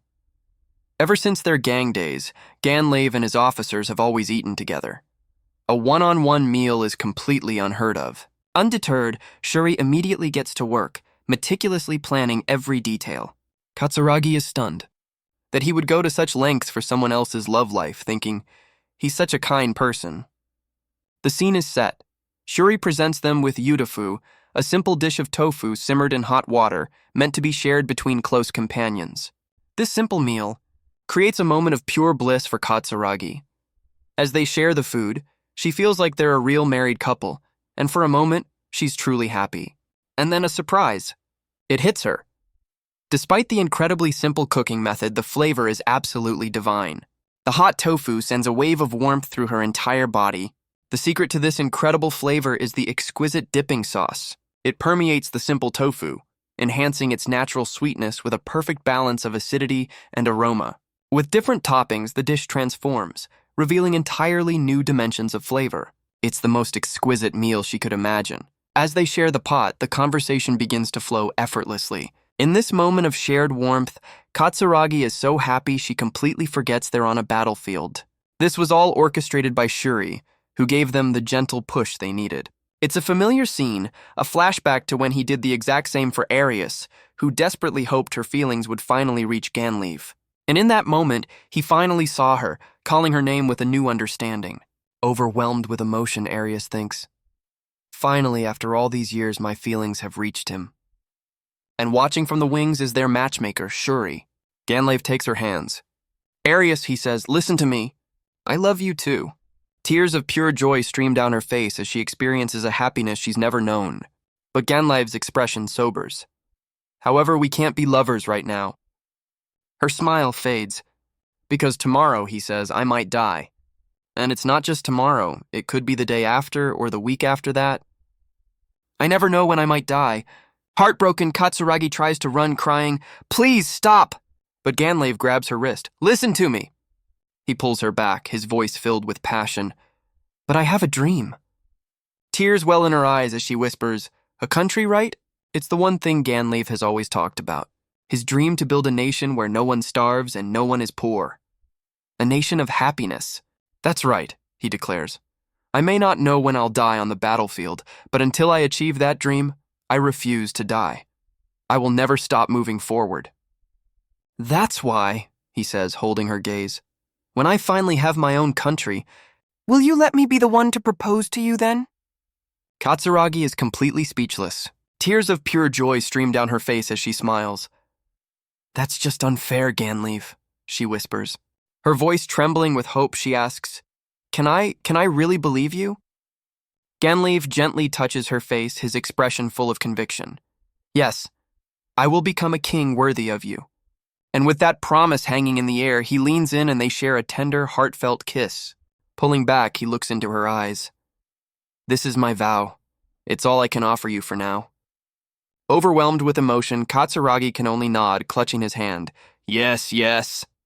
But their intimate moment is shattered when the door bursts open and the entire command staff roars, "Congratulations!" Katsuragi's face turns beet red with shock, and Ganleave looks just as mortified. Kuwaga is beaming. "Congratulations!" Kagaya gives a sly wink. "You're finally together." Tag flashes a goofy grin. Well, things are getting hot and heavy, aren't they? Even Arius offers a serene, genuine smile. "Congratulations." Orthros just watches. Riru winks playfully. "Congrats!" Ganleave is completely flustered. "How long have you all been there?" Riru cheerfully replies, "From the very beginning," while Kuwaga complains, "It was torture watching you eat that warm, delicious meal while we were freezing outside." Katsuragi can't take it, burying her face in her hands. "This is so embarrassing." Ganleave narrates that afterwards, they were mercilessly teased by all their childhood friends, but through all the teasing, they were also showered with heartfelt congratulations, turning an embarrassing moment into a genuinely happy one. Even Arius, who also holds feelings for Ganleave, offers a serene and genuine smile to the new couple. Katsuragi closes her eyes, filled with gratitude. "Thank you, Shuri," she thinks. "I was finally able to stand by his side." The next day, Katsuragi finds Shuri to properly thank him, explaining how she and Ganleave were finally able to connect. She wanted to express her gratitude. But for some reason, Shuri suddenly started hitting himself. Wham! Wham! He comically pummels his own face into a swollen mess in a bizarre act of self-purification. Katsuragi is completely baffled. I think he was congratulating me?" Trying to move past the weirdness, she changes the subject. "By the way, I'm surprised you have so much knowledge about everything." Shuri explains, "Oh, back where I'm from, I've been learning all sorts of things since I was a kid." Katsuragi is astonished. "So this kind of education is just normal where you're from?" Her mind starts racing. "Now that you mention it, you've said some odd things before, like how the umami in kombu is too small to see." Shuri explains that in his world, everything is made of tiny particles called atoms and molecules. He gives her a simple example, the fire triangle. To create fire, you need 3 things: fuel, oxygen, and heat. It's those countless invisible particles, he continues, that bind together to create this entire world. A spark ignites in Katsuragi's mind. She realizes that mages like her use magic to manipulate those very particles. That's how they interfere with the world. Suddenly, all the vague doubts and questions she had about her own magic begin to make sense. It's a lightning strike moment of clarity. The answer to everything was right in front of her all along. Shuri's knowledge isn't just about cooking. It's about science and chemistry, the study of the world's fundamental truths. And as Katsuragi looks at the humble chef, she realizes that while he may be modest, his understanding is always light years ahead of her own. Katsuragi stares at him, her mind racing. Who is this man, really? But she quickly dismisses the thought. He is her benefactor and her comrade. She decides that's all she needs to know. The scene shifts, and we find the company marching through a raging blizzard. Ganleave and Arius brace themselves against the biting cold. Their opponents, however, are locals, perfectly accustomed to fighting in these harsh conditions. But just as things look grim, Katsuragi steps forward. "Ganleave," she says, "I will open a path." Her mind flashes back to Shuri's words. If the world is truly just a collection of particles, she walks forward, alone, into the heart of the storm. Then her theory on how to control it should be correct. She closes her eyes, focusing her newfound understanding.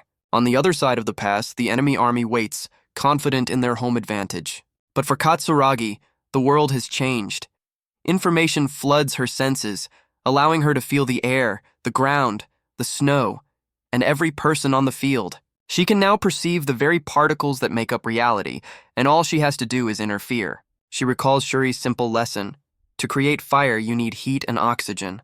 Her own troops look on, bewildered, as she begins to generate immense heat from thin air. Then, using her own mana as fuel, she begins to scale up the reaction. She draws in the surrounding oxygen, feeding it into the spell and forcing a powerful chain reaction. What she creates is beyond magic. The enemy soldiers cry out in terror, "That's not a spell, it's a miniature sun." Even Arius' own mage unit is left speechless, having never witnessed such overwhelming power. Even Katsuragi is in awe of the immense heat she's generated, but she's in complete control, erecting a massive wall of air to shield her allies from the blast. The blizzard snow evaporates in an instant, turning the enemy's heavy armor from an advantage into a sweltering death trap. With a single gesture, she turns to Ganleif and declares, "Their advantage is gone. Let's move." Ganleif smiles, seeing the path forward is clear. He gives the order and the company charges into the breach. The battle that follows is a complete rout, as Kuwaga and the others easily cut through the demoralized enemy lines. Katsuragi continues to unleash spells with a newfound precision and power she never knew she possessed. The battlefield falls silent, littered with the bodies of the fallen enemy. Back in the ranks, Arius and the other mages are speechless, one asking, "Captain, what was that? The fireball, the wind blades." Arius stares in awe, murmuring, "She's on a completely different level than before." Katsuragi turns to her, a thoughtful look on her face. "You're right." A confident smile plays on her lips. With a dazzling wink, she explains, "It's because I finally grasped the truth, all thanks to Shuri." The narrator explains that in the Dark Age of War, mages were revered as heroes, their power sought by every nation. And in that era, one woman stood at the absolute pinnacle of all magic. She grasped a profound truth that even modern mages cannot comprehend, and it was said she could summon the sun itself in battle. That legendary figure was known as the Witch of Truth, Arius d'Anjou Ablerda. She was Queen Arius d'Anjou Ablerda, wife of the first king of the Tuitsu Kingdom, Ganleif, but her achievements were not limited to the battlefield. In fact, her greatest feat was ensuring the knowledge of the truth she had grasped was never passed down to the world. To this end, she founded the National Magic Academy, pouring all her energy into the education of mages as its first director. She single-handedly built the foundation for the elite mages who protect the kingdom to this very day. Beyond her power, she was also known as a peerless beauty, and it was said the number of men who confessed their love to her was as countless as the stars. But throughout her entire life, the only one she ever loved was King Ganleif, a testament to her sincere and devoted heart. Her legacy was carried on by her 3 disciples from the war, who became known as the 3 Sages, and continued to run the academy in her stead. However, no one since has ever managed to reach the truth, proving just how incomprehensible Queen Arius's knowledge truly was. But legend holds that when she spoke of the truth, she left behind a single clue to the source of her power. A single chef, and a dish that would become a beloved winter staple throughout the entire Tuitsu Kingdom. A dish of nothing more than tofu simmered in kombu broth. As her favorite meal, the queen would eat it time and again. And with every bite, she would smile and say, "This yudofu is filled with the knowledge of the truth." Back in the present, fresh off their victory in the snowfields, the Ganleif Mercenary Company travels south. One of the soldiers remarks that there are unsettling rumors coming from the south, but then again, this entire continent is rife with conflict. Ganleif, however, seems distracted by something else, asking, "You okay?" He's speaking to a very unwell-looking Shuri who can only groan, "Huh? What's this all of a sudden?" "No, it's just you look incredibly pale," Ganleif points out. As the wagon rattles violently, Shuri clings to the side for dear life, admitting, "I can't say this is a comfortable ride, I'm feeling really sick." And a sudden jolt sends our poor chef over the edge. As he desperately tries to hold it in, one of the soldiers frantically tells him, "Hey, don't you dare puke in here!" To which a miserable Shuri can only apologize. He collapses to the floor, lamenting that this is what happens when a wagon has no suspension, no bearings, and no rubber tires. Riding alongside, Ganleif tells him he'll get used to it eventually, adding that with a bit of training, the motion sickness will fade. But Shuri looks up with a strange intensity, clarifying, "It's not that I can't get used to horses, it's that horses can't get used to me." He explains that for some reason, he has a disposition that horses absolutely despise, and they try to buck him off the moment he gets near. Ganleif just sighs, remarking, "Seriously, even when you're feeling awful, you never lose that nonchalant attitude of yours." But he follows it up with a smile, saying, "That's just the kind of guy you are, Shuri." Suddenly, a familiar voice calls out, and it's none other than Riru. Shuri looks over and asks, "Speaking of which, Riru, why aren't you riding a horse?" With a dead serious expression, Riru gives a surprisingly simple answer. Her legs don't reach the stirrups. Tag chimes in from nearby, mentioning that Riru has been doing some strange research lately. He explains that she's been getting these intricate tattoos all over her arms and legs. Shuri recalls the magic characters she showed him before, but this seems entirely different. He gets a little flustered, wondering if it's really okay to cover her skin like that. But just then, the world starts to shake violently. Ganleaf shouts in alarm, "Hey, Shuri, what's wrong?" He looks back at the wagon, demanding to know what happened to their chef. Even the usually laid-back Tag looks worried.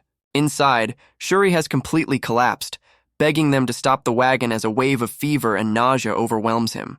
The entire company halts their march, setting up a field camp to tend to their chef. Inside a tent, Shuri lies in bed, drenched in sweat and breathing heavily. He explains that the fatigue from their journey and the sudden shift from a cold to a warm climate have completely wrecked his body. Despite his condition, he's still worried about everyone's meals, but he has no choice but to take the day off. A firm voice from off-screen tells him to stop talking nonsense and just rest. It's Ganleaf and Kagaya who have come to check on him. Shuri apologizes for holding up the unit, but Kagaya is already preparing to treat him. She explains that while she has medical knowledge, her methods don't involve chanting spells. Instead, her healing is more like Eastern medicine, using diagnosis, prescriptions, and treatments like moxibustion. As she performs acupuncture, Shuri learns that Kagaya is a young medical prodigy who even uses her skills as a doctor to conduct intelligence work in enemy territory. Kagaya finishes her work, announcing the emergency treatment is done for now. She confirms it's a cold, but warns that with their limited supplies, his condition remains precarious. She gives Shuri one last instruction: take care of himself. With that, she leaves the tent. Left with his thoughts, Shuri is consumed by guilt, calling himself useless for getting sick and burdening the company. But Ganleaf has stayed behind and he quietly apologizes. The commander takes full responsibility, regretting that he didn't hire an assistant for Shuri sooner or properly stock their medical supplies. Shuri weakly protests, trying to take the blame for his own poor health management. He then admits that being relied on by everyone actually makes him happy. Ganleaf looks at him with resolve. "This isn't relying on you," he says. "It's dependency. This is all my responsibility as a manager."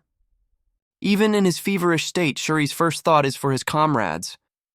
More importantly, is everyone eating properly? Ganleaf smiles gently. They are. But right now, everyone is praying for your recovery above all else. Shuri blushes, embarrassed by the attention. You're exaggerating. But Ganleaf's expression turns serious. I'm not. Kagaya's treatment was all she could do. We're short on proper medicine, and the situation is still precarious.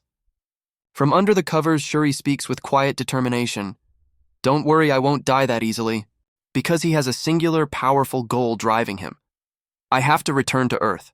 I refuse to let my story end with dying from a cold in another world.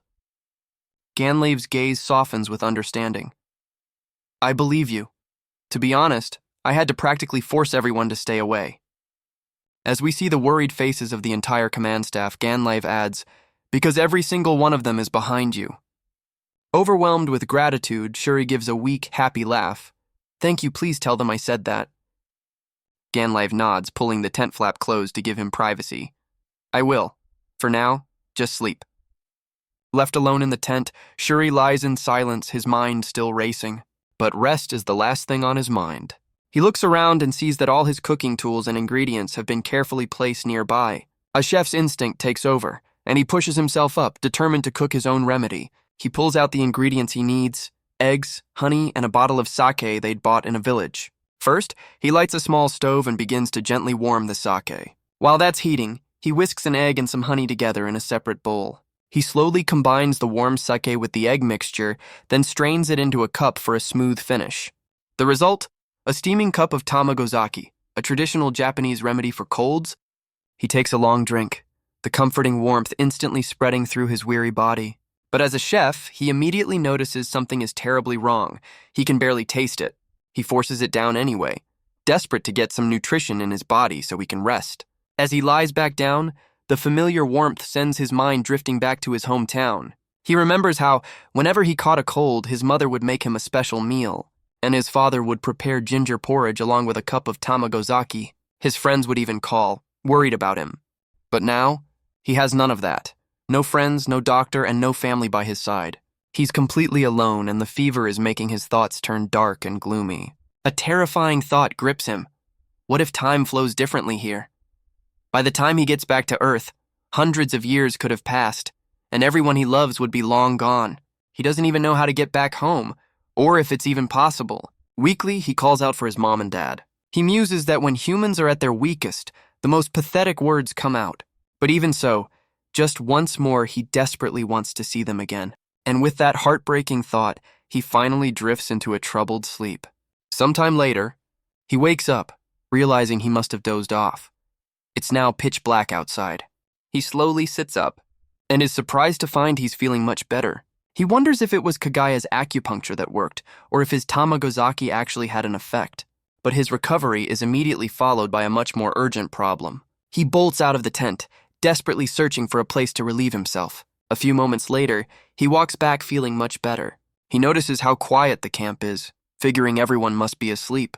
But then he spots something. A lone figure is standing near his tent. He calls out, recognizing the archer captain. "Tag-san!" Tag turns, surprised to see him. "Oh, Shuri, so you were there." Shuri is a bit confused and asks what Tag is doing near his tent in the middle of the night. He thinks to himself, it's a little late for a get-well visit, isn't it? His mind immediately jumps to a wild conclusion. Wait, don't tell me this is a late-night visit? But he quickly snaps out of it, thinking, no way, that would be a vision from hell. Shaking off the weird thought, he asks again, "Tag-san, what are you doing out here in the middle of the night?" Tag scratches the back of his head, admitting, "Well, I was just a little worried about how you were doing, Shuri." He asks if Shuri's feeling sick or if he's been able to get any sleep. Shuri is touched, realizing, oh, Tag-san was worried about me. He tries to brush it off, saying, "It's just a cold. It's nothing to make a fuss over." But Shuri doesn't understand that for the people of this world, a cold is the source of all plagues, an incurable disease that can wipe out entire populations. That's why everyone was so worried. Oblivious to this grim reality, Shuri just smiles sheepishly. "I'm sorry for making you worry, Tag-san. As you can see, I've recovered enough to walk around." He adds, "It's just not right for the whole company to be held up for someone who doesn't even fight." Tag's eyes widen in disbelief. "Starting tomorrow," Shuri says with a smile, "I can get back to work." Shuri is stunned by Tag's sudden outburst. "Do you really think I came all the way out here just to tell you to get back to work?" Tag yells, his friendly demeanor completely gone. "Stop talking nonsense and get back to sleep," he orders, physically pushing the bewildered chef back towards his bed. He forcefully tucks him in. Shuri can only stare, completely baffled by the archer's reaction. I'm sorry," Shuri stammers, not understanding what he did wrong. Tag sighs, his anger replaced by frustration. "Listen, Shuri, I'm not angry at you. I just yelled because I was exasperated." He sits down and explains, "If anything, we're the ones who should be apologizing. You're always supporting us, but none of us ever stopped to think about who was supporting you." Tag's gaze is filled with genuine concern. Shuri looks up, stunned. The archer leans in and asks, "Shuri, don't you want to go back to your hometown?" Don't you want to see the people who were always there for you? The question hits a nerve. Shuri's voice is thick with emotion. "Of course I do. I want to see my family. I want to go home." Tag nods grimly. "Yeah, I figured as much." But Shuri's hope immediately crumbles. "But I might not be able to go back," he whispers. Tag misunderstands, recalling, "Oh, right. You're from beyond the outer sea, aren't you?" But Shuri knows the problem is far greater than that, thinking, "That's not it, but can I really keep the truth from them forever?" Tag looks at him thoughtfully. "That's right. Most of us don't have parents, but you, Shuri, you have a family waiting for you to come home." He continues, "Come to think of it, Ganleave and the others are all orphans. They built this mercenary company with their childhood friends." Shuri is immediately struck with guilt. "Ah, Tag-san, I'm so sorry. I was so thoughtless talking about my family in front of you all." But Tag cuts him off. "Shuri, just listen to me for a second." A warm smile spreads across his face. "We may not have parents, but every single one of us here considers each other family."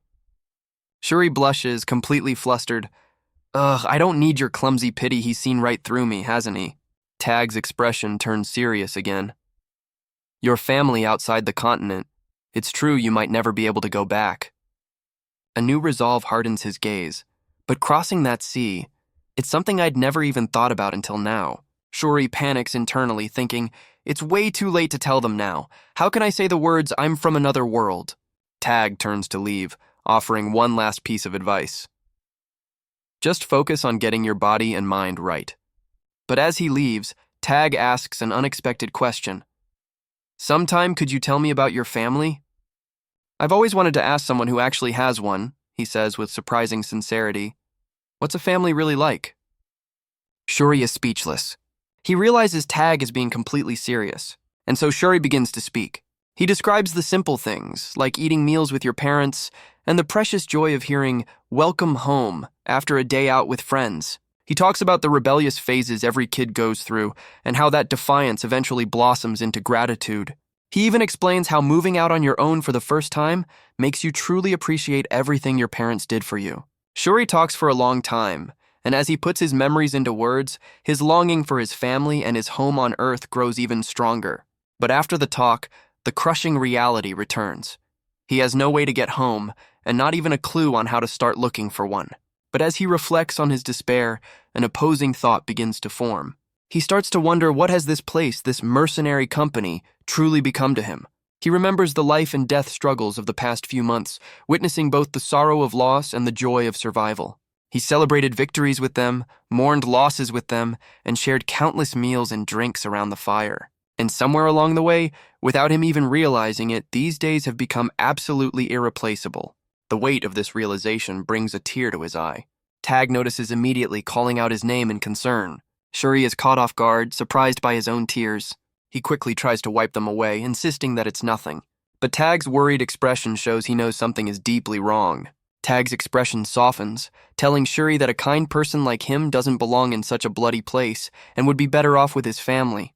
"That's not it," Shuri protests, admitting that while he does want to go home, his feelings are more complicated than that. He explains that if he truly wanted to leave, he could have just walked away at any time. His hesitation wasn't due to a lack of resolve. As more tears stream down his face, he finally voices his epiphany. "I finally realized this place has become irreplaceable to me." He pictures the faces of his comrades, thinking about how comfortable this place has become and how much he wants to be with them.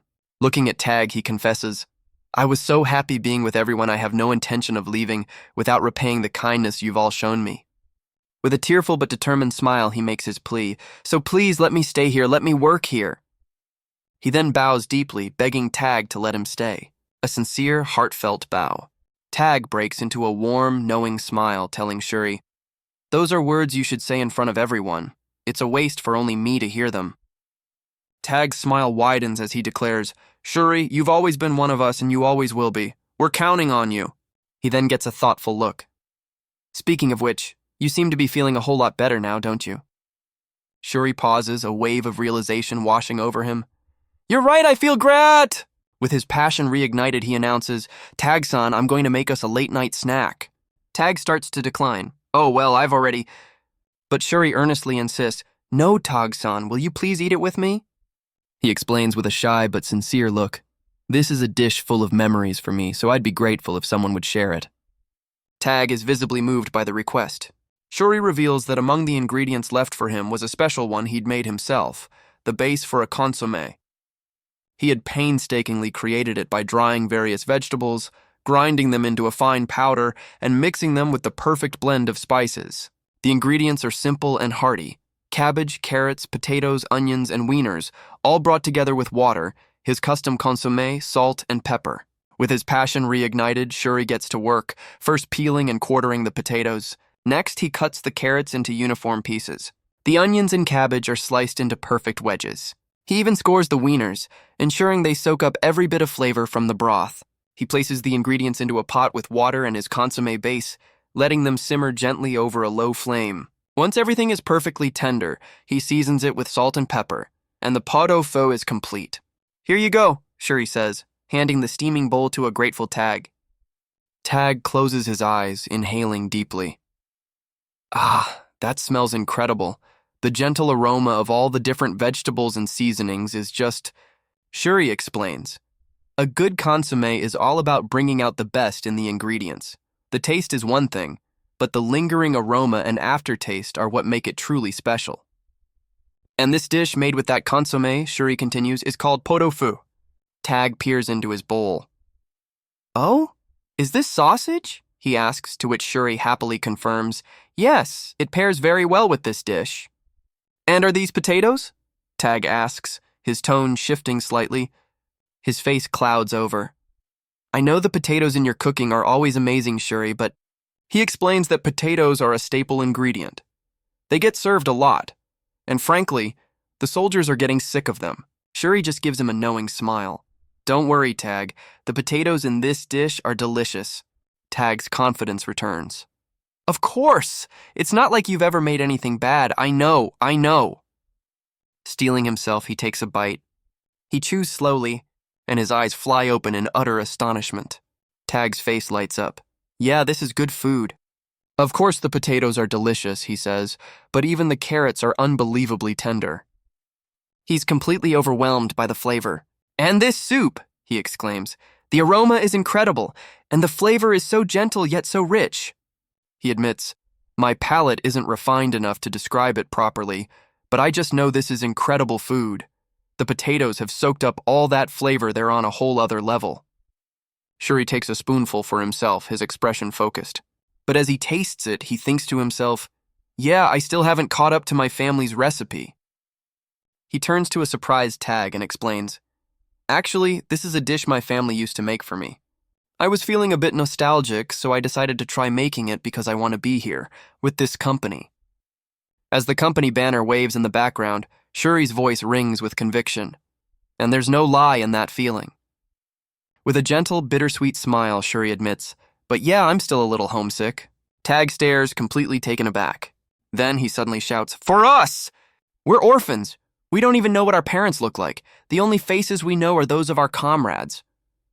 His voice cracks with emotion as he declares, every single one of us thinks of each other as family. Have you forgotten, Shuri? You've always been our comrade, and you always will be. You're our family. As an image of the entire company flashes through his mind, Tag's words ring true. And you're right there with us, as one of the comrades we call family. So if you're lonely, rely on us. We're your family for life, you hear me? Shuri is floored, thinking to himself, oh my God, I've been so unbelievably fortunate. Tears of pure joy stream down his face as he realizes that even though he just appeared a few months ago, these people have truly accepted him. Yes, he chokes out. Thank you.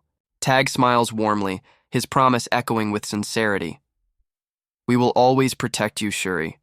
That's why I want you to think of us as the place you can always come home to. And knowing we have your cooking to look forward to, he adds, gives us the strength to survive anything. Taking another bite of the stew, a look of pure bliss crosses his face. A meal this warm and delicious, it makes me think, if we'd had parents, this is the kind of food they would have made for us. He looks Shuri straight in the eye, his voice filled with gratitude. We're the ones who should be thanking you. Shuri, still wiping away tears, reflects on that night. I was so incredibly happy to have friends who call me their comrade, their family.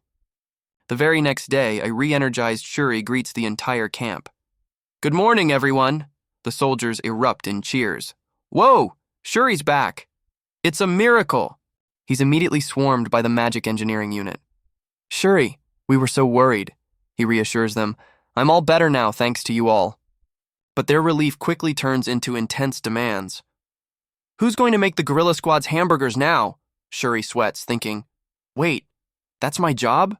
They all burst out laughing. Just kidding. And in that moment, surrounded by his friends, Shuri feels a profound sense of belonging. This place, it feels like home.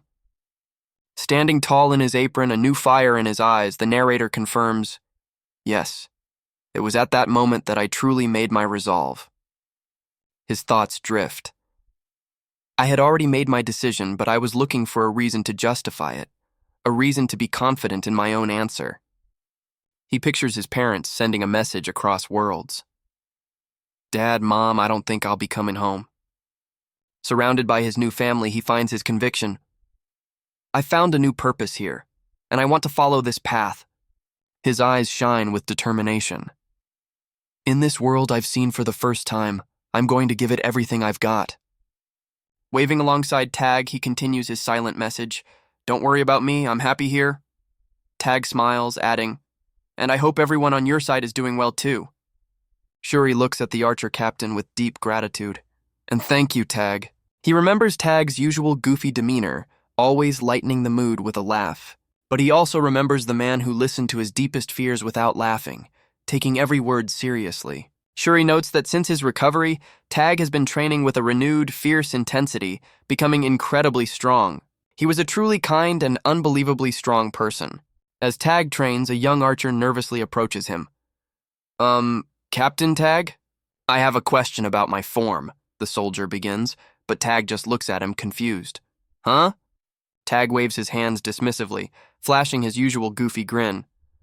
Whoa there, I'm not really the teaching type. He quickly shoves the responsibility onto his subordinate. I leave that kind of stuff to the vice captain. And with a cheerful wave, he's already walking away. Well, I'm out of here! But as he leaves, his expression turns serious. He thinks to himself, I've never been one to make my own decisions. I've always been bad at thinking for myself and coming to a conclusion. He flashes back to when Ganleave first announced he was starting the mercenary company. While everyone else was fired up, Tag's only thought was, well, as long as I can eat, I guess it's fine. Even in battle, he admits, he almost always leaves the actual commanding to his second-in-command. His role was simple. Just focus on the enemy in front of him and shoot. Over and over. He draws his bow, his focus absolute. I've never made a real choice, I've just been going with the flow. That's just how I've lived, always choosing the easy way. He remembers his simple introduction. I'm Tag, captain of the archer unit. And why am I an archer? Because when Ganleave was forming the company, he just told me to be one. Luckily, it turned out I had a knack for it, and I'm proud that I've become a core part of our strength. But there's one thing I regret. A bitter memory that still haunts me like a nightmare. The memory flashes back to their younger days. A frantic Arius shouts, The cavalry isn't back yet? Where's Ganleave? She clenches her fist, filled with regret. Damn it, if only I had been there with him. But the truth was far worse. Thugs had cornered Ganleave and they taunted Tag. Why'd you run away and leave him behind? Frozen in terror, all he could do was stammer. He snapped back to the present by a sudden shout from the camp. They're back! The cavalry has returned. But the shout triggers a far worse memory. A past battle where a wounded Ganleave was carried back, his men screaming, The captain's been hit! Get Kagaya now! The memory shatters him. It was the company's first and only defeat. A desperate retreat that left everyone reeling. In that fight, Ganleave was gravely wounded. With Kuwaga and Orthros's units deployed elsewhere, it fell to Ganleave's own cavalry to act as the rear guard. And in that chaos, Tag admits to himself, I wasn't ordered to do anything, so I just ran, leaving Ganleave behind. He remembers the aftermath. Ganleave, barely clinging to life, surrounded by his oldest friends as Kagaya desperately worked to save him. The guilt is crushing. Ganleave, of course, recovered, his survival only strengthening the company's reputation. But for Tag, that's no comfort. He's forever haunted by the thought, if I had just been there, if I had fought, could I have prevented this? And so Tag made a vow. He swore that this time, he would be the one to protect his family. But old habits die hard. He still couldn't shake his tendency to just go with the flow. His vow remained unfulfilled. He just kept smiling through the guilt. But then, everything changed when Ganleave brought a new recruit into the company. A cook named Shuri Azuma. A scrawny kid who looked completely out of place. Tag thought he was nothing special, but he was about to be proven so wrong. Because this kid's cooking was unbelievably good, serving up enchanting dishes they had never even dreamed of. Thanks to him, mealtimes became a source of genuine joy. As Tag puts it, when we win a battle and get to eat Shuri's food, it makes me truly glad that I survived. His cooking became the very heart of the company's morale. But for Tag, it was also a little frustrating. He thought he was the one protecting his family, but in reality, it was Shuri who was giving them all the strength to live. Not that he could complain, the food was just too good. And Shuri's influence spread like wildfire through the command staff. Riru, Kuwaga, Arius, they all experienced breakthroughs after meeting him, unleashing powers they never knew they had. From Orthros to Kagaya, everyone finally recognized Shuri as a true comrade. But right at that moment, just as he was accepted by all, Shuri collapsed, throwing the entire company into a panic. Katsuragi immediately takes charge, shouting orders to get everyone moving. They rush Shuri through the camp on a stretcher, clearing a path. Is the bed ready? Tag and the others watch in stunned silence. Shuri groans, burning up with fever. A wave of concern washes over Tag's face. Then, in his delirium, Shuri whispers a single heartbreaking apology. I'm sorry, leaving Tag completely floored. It's only then, as he thinks it over, that the devastating truth finally dawns on him. While they were fighting in a harsh, cold region, they had pushed the entire burden of cooking for the company onto Shuri. It's not that Shuri is weak, he's just far too good at enduring everything without complaint. And he's so good at hiding his pain that even then, the first words out of his mouth were an apology. We pushed all the hard work onto him, and he never once blamed us. We took advantage of his kindness, and only now do we finally realize it. As Tag recalls the moment Shuri collapsed, his guilt turns into grim determination. Inside the camp, the initial diagnosis is made. Kagaya confirms it's a cold, but adds a grim warning. For the poor, a cold is a troublesome disease. Listening from the doorway, Tag overhears the harsh reality of this world. While the rich can easily afford a cure, a delayed treatment for the poor can lead to a fatal illness. A grim saying comes to his mind. A cold can kill a poor man. As Ganleif steps out of the medical tent, Tag immediately asks, "How's Shuri?" To which Ganleif replies, "For now, there's nothing to worry about." But his expression darkens as he adds, "But if we just had the right medicine, it never would have gotten this bad." Clenching his fist, the commander takes full responsibility. "It's my fault. I took him for granted and failed to look after him. I repaid his kindness with cruelty." Tag listens in silence, the commander's words echoing his own crushing guilt.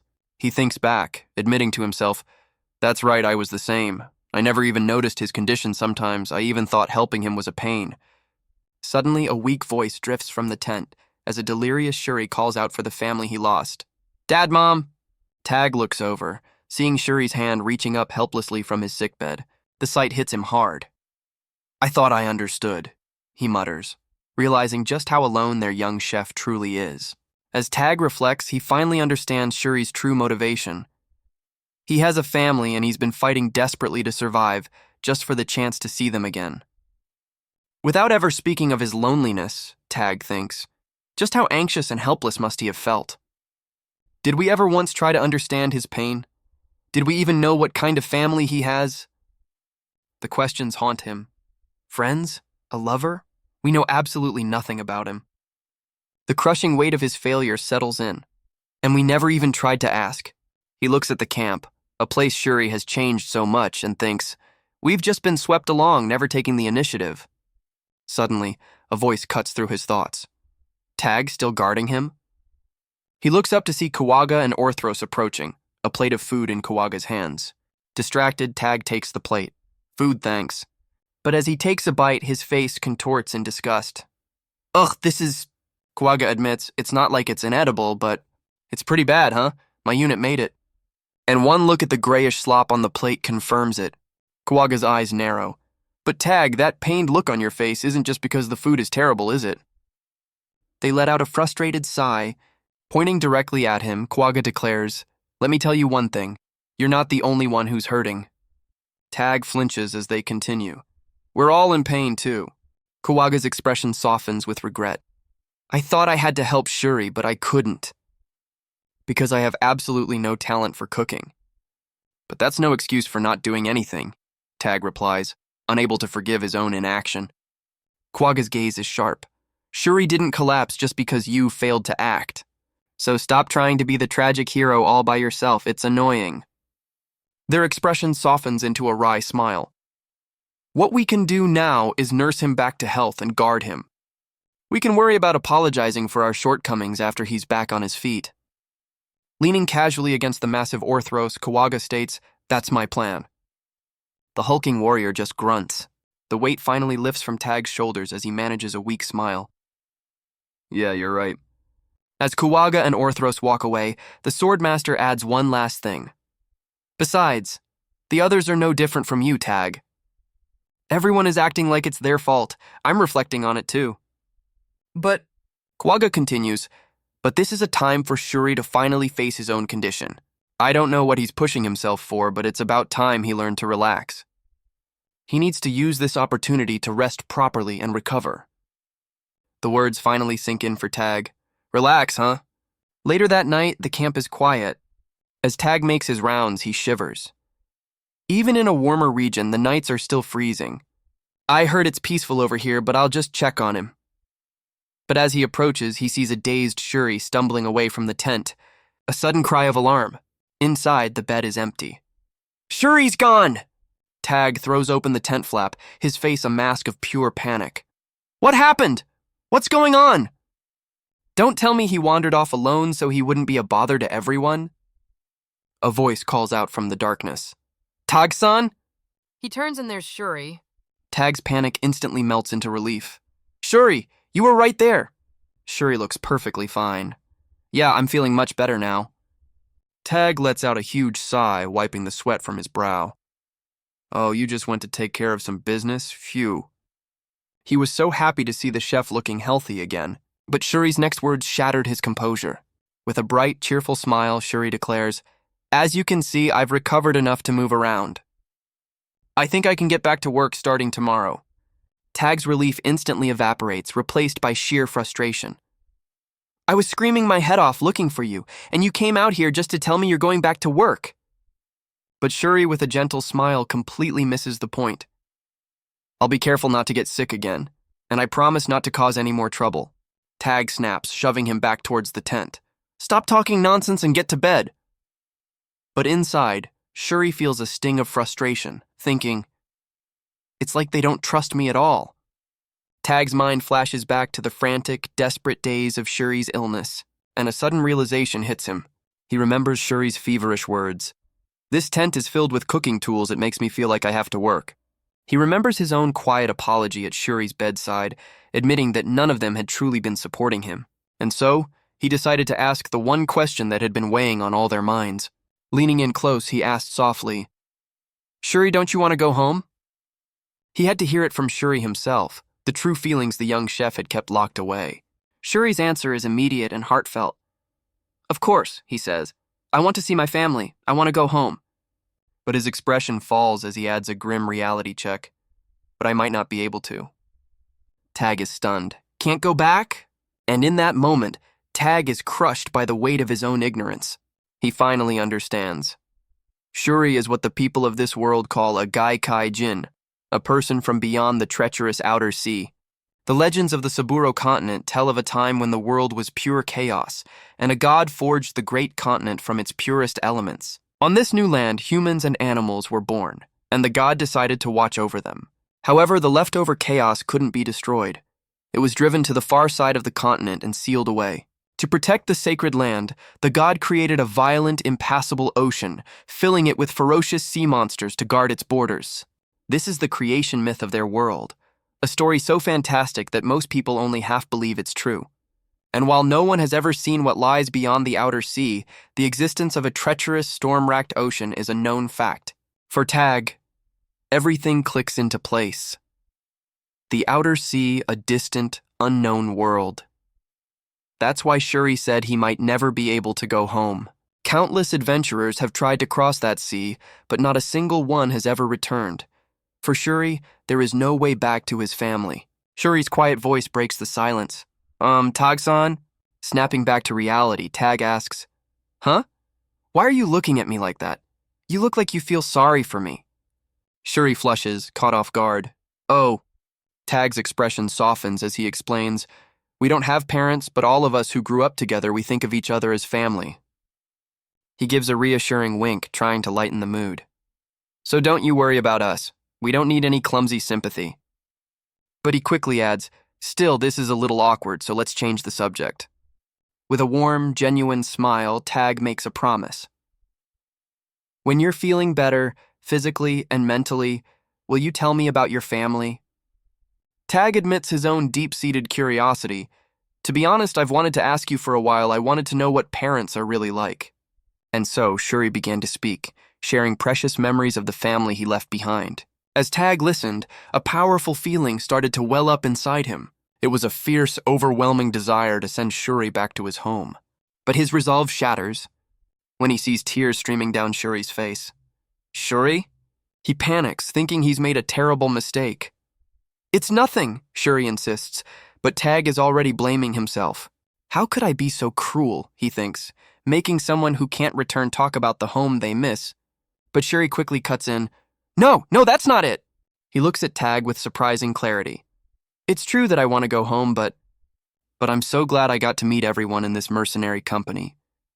He looks up at Tag, his smile unwavering. Even if this is the most dangerous place I could be, I still want to be here. Tag is completely floored. What an incredibly kind guy, he thinks, imagining how overjoyed someone like Riru would be to hear this. With his spirit rekindled, Shuri announces, "Tag-san, I'm going to make dinner now." He turns back with an earnest request. "Will you eat with me?" Tag is stunned. Eat together? A meal filled with all the precious memories Shuri just shared?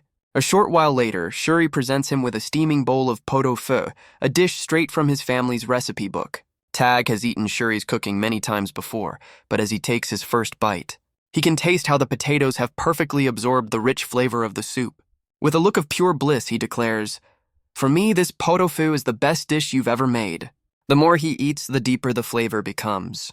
The carrots and onions are so tender, they practically melt in his mouth. What's left behind is the pure essence of the vegetables, and the rich umami of the soup, creating an indescribable harmony. Tag smiles, completely satisfied. "I don't know much about cooking," he admits, "but even I can tell.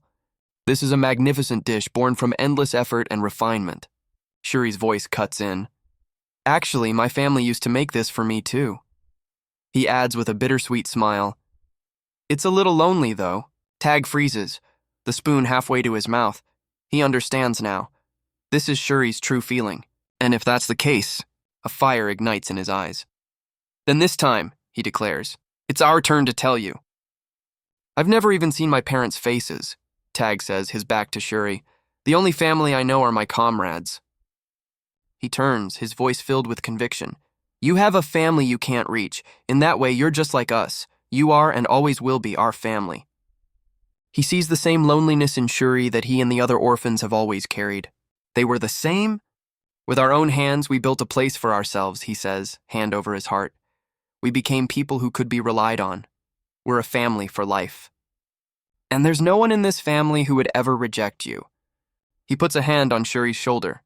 "That night, I gained a new best friend." A teary-eyed Shuri can only nod. A friend as irreplaceable as any other. As they walk back into the main camp, the soldiers erupt in cheers. "Whoa! Shuri's back!" He's immediately mobbed by the relieved and overjoyed company members. Watching his new best friend find his place, Tag can't help but smile. Watching the heartwarming scene, one of the soldiers sighs in relief. "Man, I'm glad Shuri's okay. I was worried what we'd do if he got worse." Tag muses that Shuri's quick recovery is probably thanks to his own good cooking, and Ganleave agrees, adding that Kagaya's treatment was a huge help too. But Shuri's influence goes beyond just taste. He's been using all his knowledge to craft meals that keep the entire company from getting sick. As Riru happily points out, that's what's been building everyone's strong bodies all along.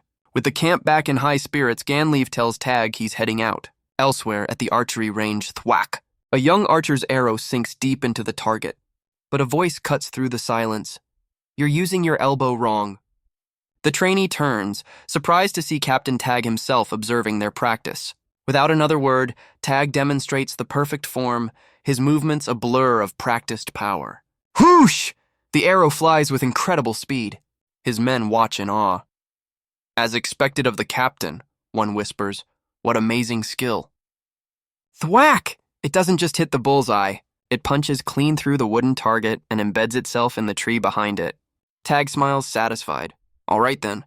He turns to his stunned unit and declares, "From now on, I'm training you all to the bone. We'll even be adding close-quarters combat." His soldiers are baffled but intrigued.